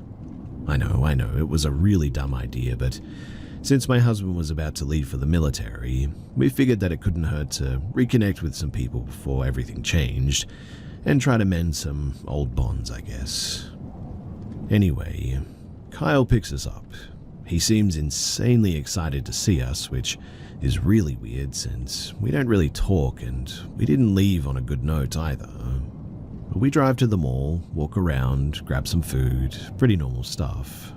We caught up on the year since graduation, but even during that I could tell that something about him had shifted. His smile just didn't seem or feel real, I guess. His eyes were off, like he was looking through us almost. We get back in the car and start driving aimlessly through town. It's late, probably around 10 p.m, no traffic and everything's quiet. And then, all of a sudden, he just starts speeding. Like, not a fun little thrill. No, he's pushing 110 in a 30 zone, flying through red lights, swerving around corners like he's trying to get us killed. I half laughed at first, thinking he was just showing off, but he just kept doing it. He'd casually mention how the seatbelts in the car don't really work, and how he isn't a great driver. And then came the real red flags. He starts talking about how he thinks that he's not wired like other people. Said that he doesn't really feel anything when people die. No sadness, no guilt, just nothing. He even said, "I think I might be a little bit psychotic." My husband, trying to keep his cool, kind of shrugged it off with an awkward, "Well, that's not good." But I remember sitting there, heart pounding, suddenly hyper aware of the locked doors, the broken seatbelt, and how fast we were traveling. He then starts bringing up just how badly I had hurt him when we were 15 and that he never really mentally recovered from that. Obviously, I said sorry and that I was a stupid teenager, but I thought that we were past this, since we had both made mistakes. The whole car ride was, as you can imagine, crazy and just really off. He was blasting these songs that he had made about me. Weird lyrics, obsessive stuff. My husband and I exchanged a glance, but we let it go. And eventually he pulls into this massive park in the middle of town, the one with that huge new staircase that they built on the mountain. No one else is around and it is completely pitch black out here. He goes, "Do you guys want to go for a walk?" We get out immediately and we start walking because anything was better than being in that car again. The stairs go high, higher than they look from the road. I'm already uncomfortable, but I go anyway. About halfway up, my knee starts acting up a bit. It's an old basketball injury, but anyway, I tell them that I'm going to stay put because of this.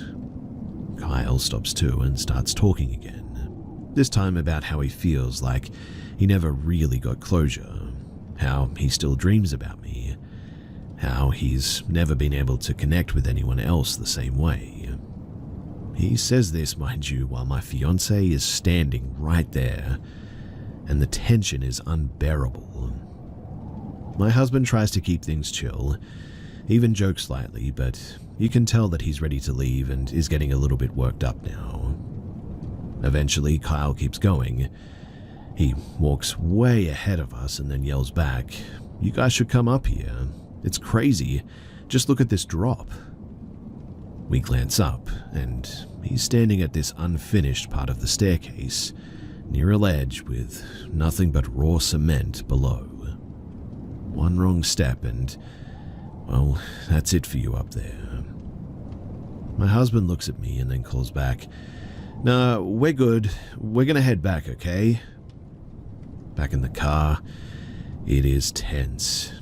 He's fidgety, the kind of quiet that feels heavy. He then breaks the silence by saying, "If I had a gun right now, I don't know what I'd do." Just like that too, calm, cold, no emotion in his voice. Hearing that, my body suddenly locked up. I didn't even know what to say. My husband leaned forward and asked if he was okay. Kyle just gave a weird little smirk and looked away. He said, "I'm good, just making conversation." We were utterly spooked, and kept mentioning that we were tired and ready to go home, but he just literally wouldn't take us. Finally, a cop car slowly rolls into the parking lot at some stage. Normal, right? We weren't doing anything wrong, but Maybe Kyle was just unfiltered like how I knew him in high school, but Kyle loses it at this. Starts panicking, slamming the steering wheel, breathing quickly. He mutters, "If he pulls us over, just say that we were having a threesome or something." And I mean, what the heck, right? Well, we just sort of blink at him. I mean, that made no sense. We weren't high. We weren't drunk. We weren't even being loud. But he's acting like he's running from something. Or that something worse was going on. The cop doesn't stop us, just sort of passes us by. Kyle pulls out fast and then drives us straight home without another word. He doesn't even say goodbye when we get out. He just speeds off. Hey, was it just me, or did it feel like he was trying to kill us? I didn't even hesitate. No, I said, it wasn't just you. After that night, we didn't talk to Kyle again, like at all. But we both agreed that it was weird, too weird to ignore. My husband said that he just couldn't shake the feeling that we'd narrowly avoided something really awful. And honestly, I felt the same way. The way that Kyle stared from that ledge, blank, like he was watching and waiting for something to happen. The things that he was saying in the car driving so recklessly, how freaked out he got about the cop. Well, the next weekend we made plans to meet up with some more old friends, the guys in the initial friend group where Kyle and I met. Turns out, they had cut all ties with Kyle too. I hadn't realized just how serious it was, but there had been some drama because apparently Kyle had been dating a girl, her name was Sarah, who cheated on one of the guys in the group, and things got really messy. Sarah ended up getting pregnant, but wanted nothing to do with Kyle. Sarah claimed the baby wasn't even his. Now that the kid is born, it really does look like the guy she says is the father, but still. Heavy emotional stuff, right? And Kyle, well, he didn't seem to be coping. We told them about our strange night with him, about the car ride and all that, the creepy conversation, the ledge, the cops. They didn't even flinch. In fact, one of them actually said, "Yeah, that sounds like something that he'd do." But then they brushed it off, like jealous maybe, but harmless. That was what one of them said. Still, the more that we talked, the darker it seemed to get. They told us that when Kyle found out that I was engaged, that he went off the deep end. Full-on drinking rampage, punching holes in the walls, tried to fight another guy in the group who, by the way, is one of the gentlest people that you'll ever meet and is on the spectrum. Then, Kyle just sort of disappeared for a few days. Wouldn't answer texts, wouldn't call back. When he finally resurfaced, it was like nothing happened. Just showed up at their condo like he hadn't dropped off the grid after threatening one of their closest friends. Smiled, laughed, acted normal. No apologies and no explanation. Well, weeks go by and my husband ships out for training. I stay in town but move back with my parents to wrap things up before I move when he's done. My parents live about 30 minutes outside of town, and it's a very, very small community where they are. They have about 3 acres of land, and it's a dirt road leading only to their house. I always felt safe there though, since we had cameras everywhere, and everyone in the community owns guns, including my dad. So if someone was on the dirt road, my dad would sit on the porch with a gun, since we never had any uninvited visitors. But then I start getting messages from Kyle. Said that he wanted to hang out one more time before my husband left for the military. I told him that we were busy, and he didn't respond after that. But then, weird stuff started happening. For instance, one night I swear that I saw his car drive by the dirt road in front of the house. This was insanely strange too because, like I said, we're pretty secluded here. Another time, I noticed a notification from a random burner account viewing my Instagram stories, always the first viewer, and every time that I blocked it, a new one would pop up. No posts, no followers, just watching. I tried to tell myself that it wasn't him, but I knew deep down that it was. I start getting messages from another burner account. They're not threatening exactly, but they're just off. Long rants about people being fake, how no one really understands loyalty, and cryptic comments like this. You're lucky, he's lucky. It could have been different, but I let it go. Let what go? I don't respond. He then tells me it's Kyle, by the way.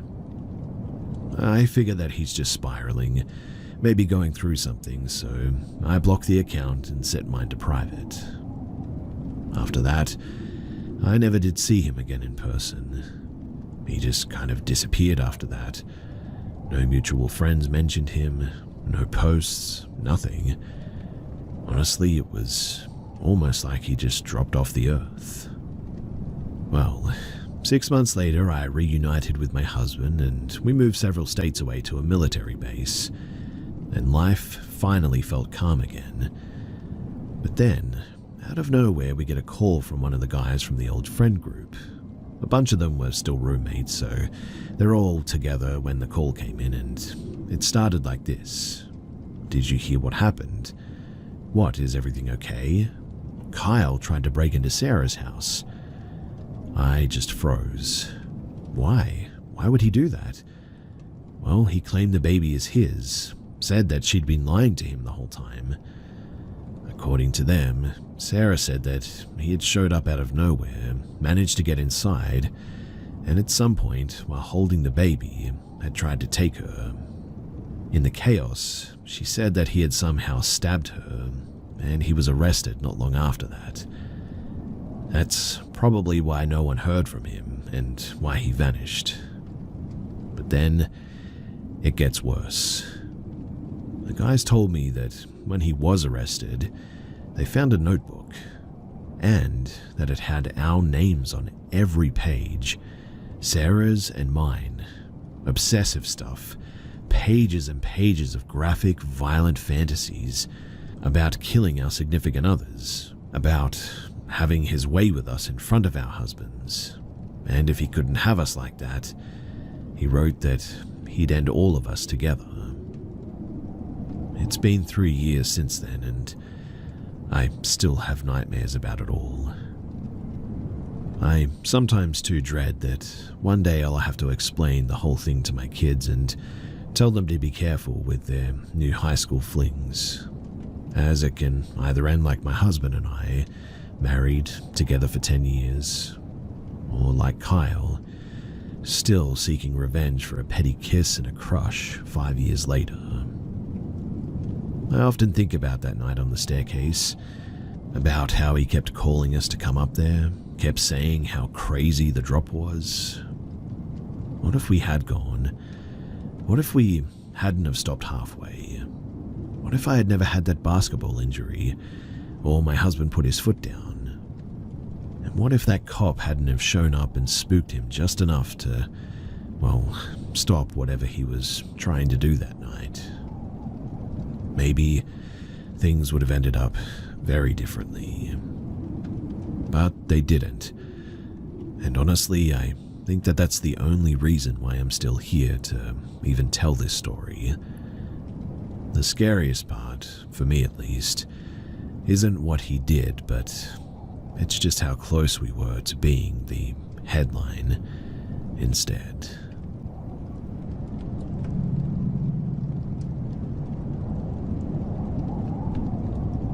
I have so many encounters that I could share.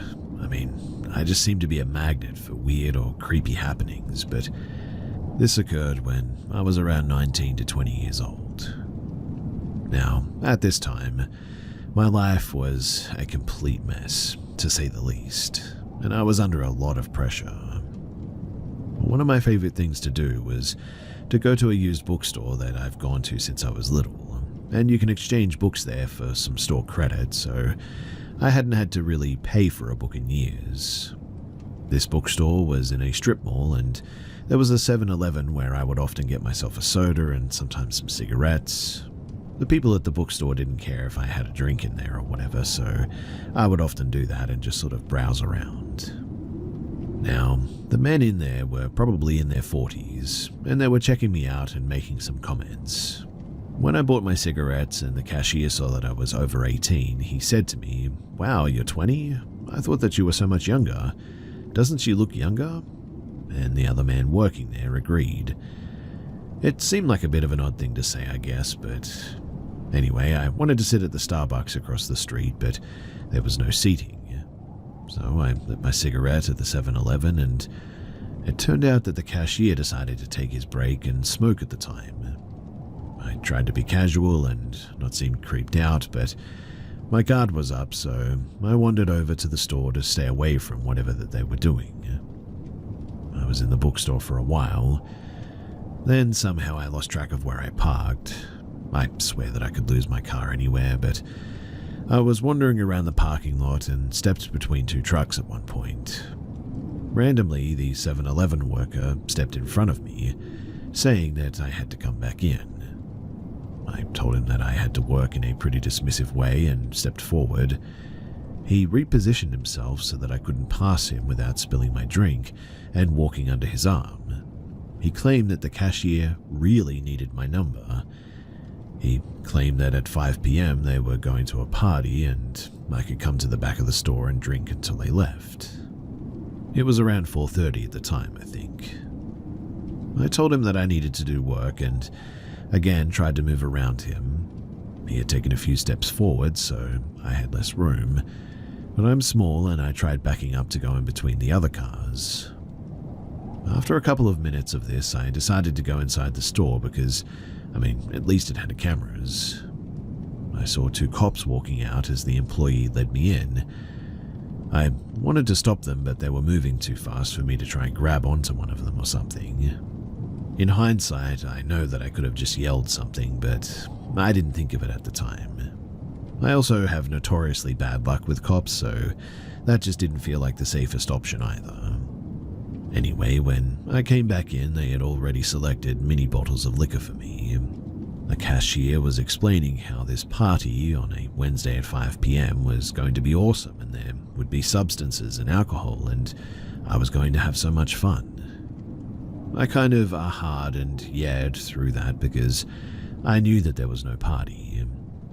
Finally, the cashier got around on what he wanted, which was basically demanding my number. The other employee moved to the door and the cashier was hounding me for my number. I decided that the best route was to use a number with a 555 in the middle, because apparently those are used for Hollywood phone numbers, but they tried to get me to the back, but I said that I had to work and I'd go to the next party with them. I was trying to placate them, but still just get out of there. Somehow, too, no one else was in this 7-Eleven, and basically I was fending off 2 creeps with nothing but a soda and a bag of books at this stage. I finally managed to appease them and exited, but knew that they would be watching me. I knew that I couldn't walk to my car and go off to Nanny because I didn't want them to see my car at this stage. So I walked as calmly as I could to another store and frantically called the dad of the kids that I was going to watch. At this point, I broke down and I was shaking and crying, and his wife was at work, so he was really my only hope to get out of there quickly.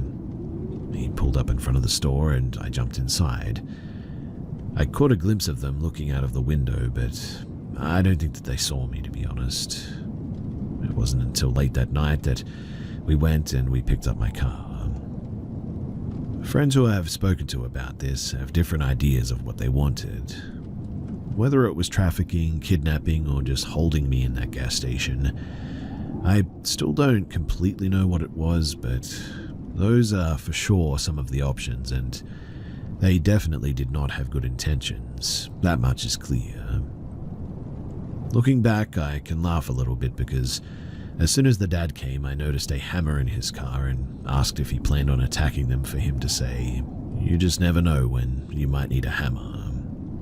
I'm thankful that he he was there to help me.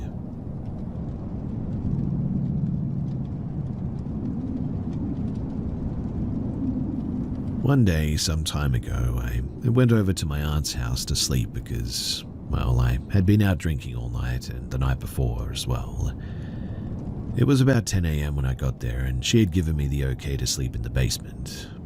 So I went down to lay down in her futon type of couch. I tossed and I turned for maybe about 20 minutes. I come to check the time, and it was suddenly 9 p.m. The basement had been very dim, just enough to make out figures of things in the basement because the light was on and it didn't really work too good. I lay there with my eyes closed, trying to fall back asleep, but I just couldn't sleep, so in the end I sat up and turned on her game that was on in the basement. Tried to play for maybe 10 minutes when I laid back down to try and get some more sleep. Same thing, tossed and turned for maybe another 10 to 20 minutes, then checked the time, and it was suddenly 2 a.m. I then got up again and texted my cousin because he was supposed to pick me up. I got up to watch for him through the basement window. The window was about a half a foot or a foot higher than me. I jumped a couple of times to look out, and suddenly I got an eerie feeling, so I grabbed a stool and I stand on it. Suddenly, after a couple of seconds of looking out the window, there was a hard scratching on the concrete wall just an inch or two from my ear. I slowly turned my head and nothing was there, so I decided to go to the other window on the other side of the basement. Usually my aunt's furnace made 2 banging sounds every 30 minutes or so I was okay hearing that, but after the 2 bangs, there were 4 fast bangs right after that. I looked towards the stairs on my way over, and I swear to you that something had peeked out its head from behind them. I told myself, that's okay, it's nothing I haven't experienced before. But then, as I got to the other side of the stairs, near the other window, I looked, and there was this 7 to 8 foot tall shadow-like figure standing there, just looking at me. Again, I told myself, as long as you're not scared, it won't bother you. So I went and stood looking at the window. Then, after I got down and I ran up the stairs and outside as fast as I could, into the street. Thankfully, my cousin had just started to pull up. I then began telling him what had happened as soon as I got in. And that is definitely the closest anything has gotten to me, other than my encounter with a little person, and I seriously believe that it was some kind of a demon that had evil intentions.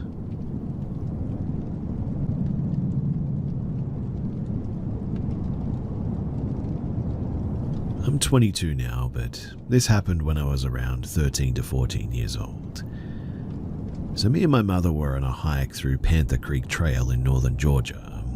We hiked around 4 to 5 miles into the trail. Keep in mind that we had never hiked on an actual trail before, nor had we ever been to this trail or even familiar with this stretch of wilderness, as we lived in metro Atlanta. But our goal was to reach a huge, beautiful waterfall at the end of this trail, Panther Creek Falls. Now, there was a couple in front of us pretty much the entire hike, around 2 to 3 hours or so. Once we reached around the 2/3 mark, a couple in front of us were talking with each other and said that it was getting late and that they should probably turn back before it got dark. One thing that I should note is that there are parts of the trail that are very tight trails on the sides of hills which had no guard fences or rails, and the trail had a 50 to a 150 foot drop into a creek at the bottom, lined with huge boulders. Notably, there was a part of the trail that you actually had to sort of shimmy across, as it was only maybe 8 to 9 inches wide and on a rock face to boot. But anyway, back to when the people were talking about turning back. So my mum heard them talking about it and told me the same thing, that we best turn back. Being a teen who thought that he was invincible, I convinced her that I could make my way to the falls quickly and turn back to meet up with her on the hike back to the parking lot. She argued, but eventually she let me go. After another hour or so of hiking, I made it to the falls and took some pictures as the light was fading. Nobody else was there at the base of the falls with me, and I noticed it really started to get dark quickly, and I started to get a little bit worried since I knew that it was going to be a couple of hours to get through the trail on the way back. After an hour of hiking, I was in complete darkness, with my only light being the one from my phone. I did bring a backpack with water, a knife, and some other little bits and bobs. It was a completely non-moonlight night, and the only way that I was going to navigate was by pointing my light at the ground to see the trail to keep on it. Now, at one point, I will admit that I started to get really scared by the noises of the animals and the forest sounds, so I decided to pull my knife out of my backpack. I held the knife the majority of the 3 to 4 miles until I got to the part where you have to sort of shimmy across, and so I had to put my phone light in my pocket so that I could have a hand free to grab the rock and shimmy across. As I did so, my knife unfortunately fell out of my hand, and it made no noise for over 10 seconds, then hitting a rock with a metallic sound way down. And I knew then that if I fell, I was done for. Luckily, I made it across and managed to get back onto the trail. Getting my bearings, I looked at my phone to try and get some service and call my mum or the police or something, as I felt like I was in an extreme sort of danger situation. I mean, I could barely see the trail at this stage.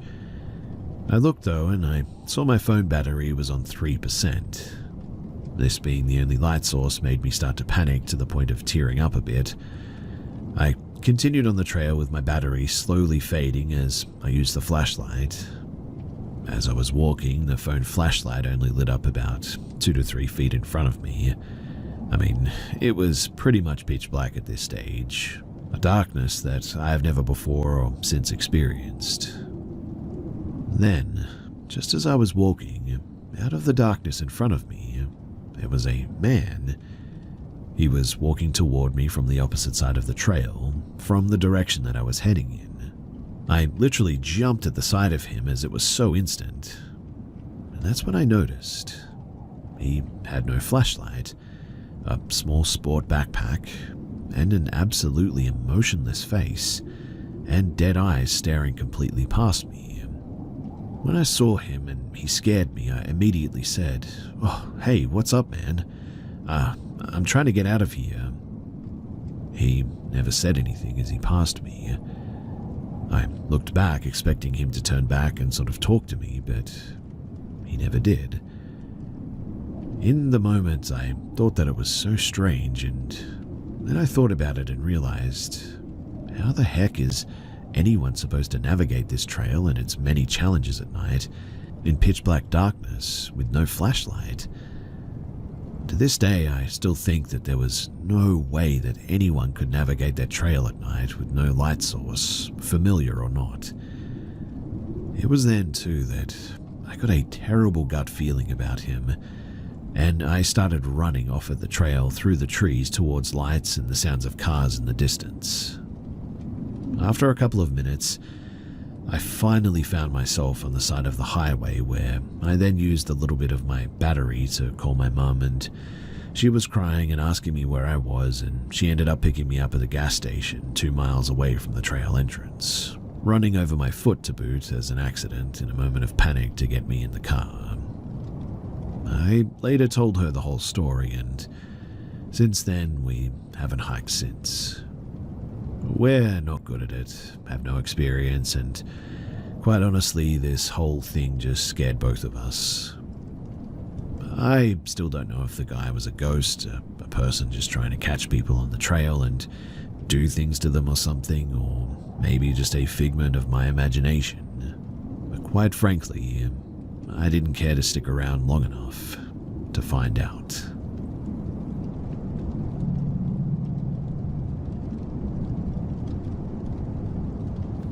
This happened on a quiet Saturday at Southwest Minnesota State University. The campus was practically empty. No classes, no students in the hallways, just silence. Now, I had 30 minutes before work on campus and didn't feel like walking all the way back to my dorm, so instead I decided to rest on a couch in one of the main buildings. I wasn't tired, not even sleepy. I just wanted to sit in peace before my shift started. So I got comfortable, closed my eyes for a moment, not asleep, just resting. And then, out of nowhere, I felt someone gently tap my shoulder. When I looked up, I was startled. I hadn't heard any footsteps, no sound at all, and yet there he was. A bald man that I didn't recognize at the time. He asked me, "Where's the social science building?" I thought that was a bit weird. Everyone on campus knows where that is, and it was only an 8-minute walk from where we were. I told him, though, that it's at the far end of the building, and he just nodded and walked away. But here is where things get a bit strange. So about a minute or two later, I suddenly found myself in the social science building on the upper level. I had no memory of walking there, though. No stairs, no connected hallways, just sort of a jump. One moment I was on the couch, the next upstairs in a building that I've been learning in for 3 years, and I couldn't even recognize it. I was disoriented, lost. Something felt off, like I was trapped in a place that I thought that I knew, but I couldn't find the way out, and I felt weird. I decided to go downstairs and to try and leave the building, and that was when I heard running from behind me, fast, heavy footsteps. I turned, and it was him, the bold professor, running directly toward me. Fear suddenly took over. I didn't wait. I bolted for the door and ran straight to the cafeteria, one of the few places on campus where people were actually found.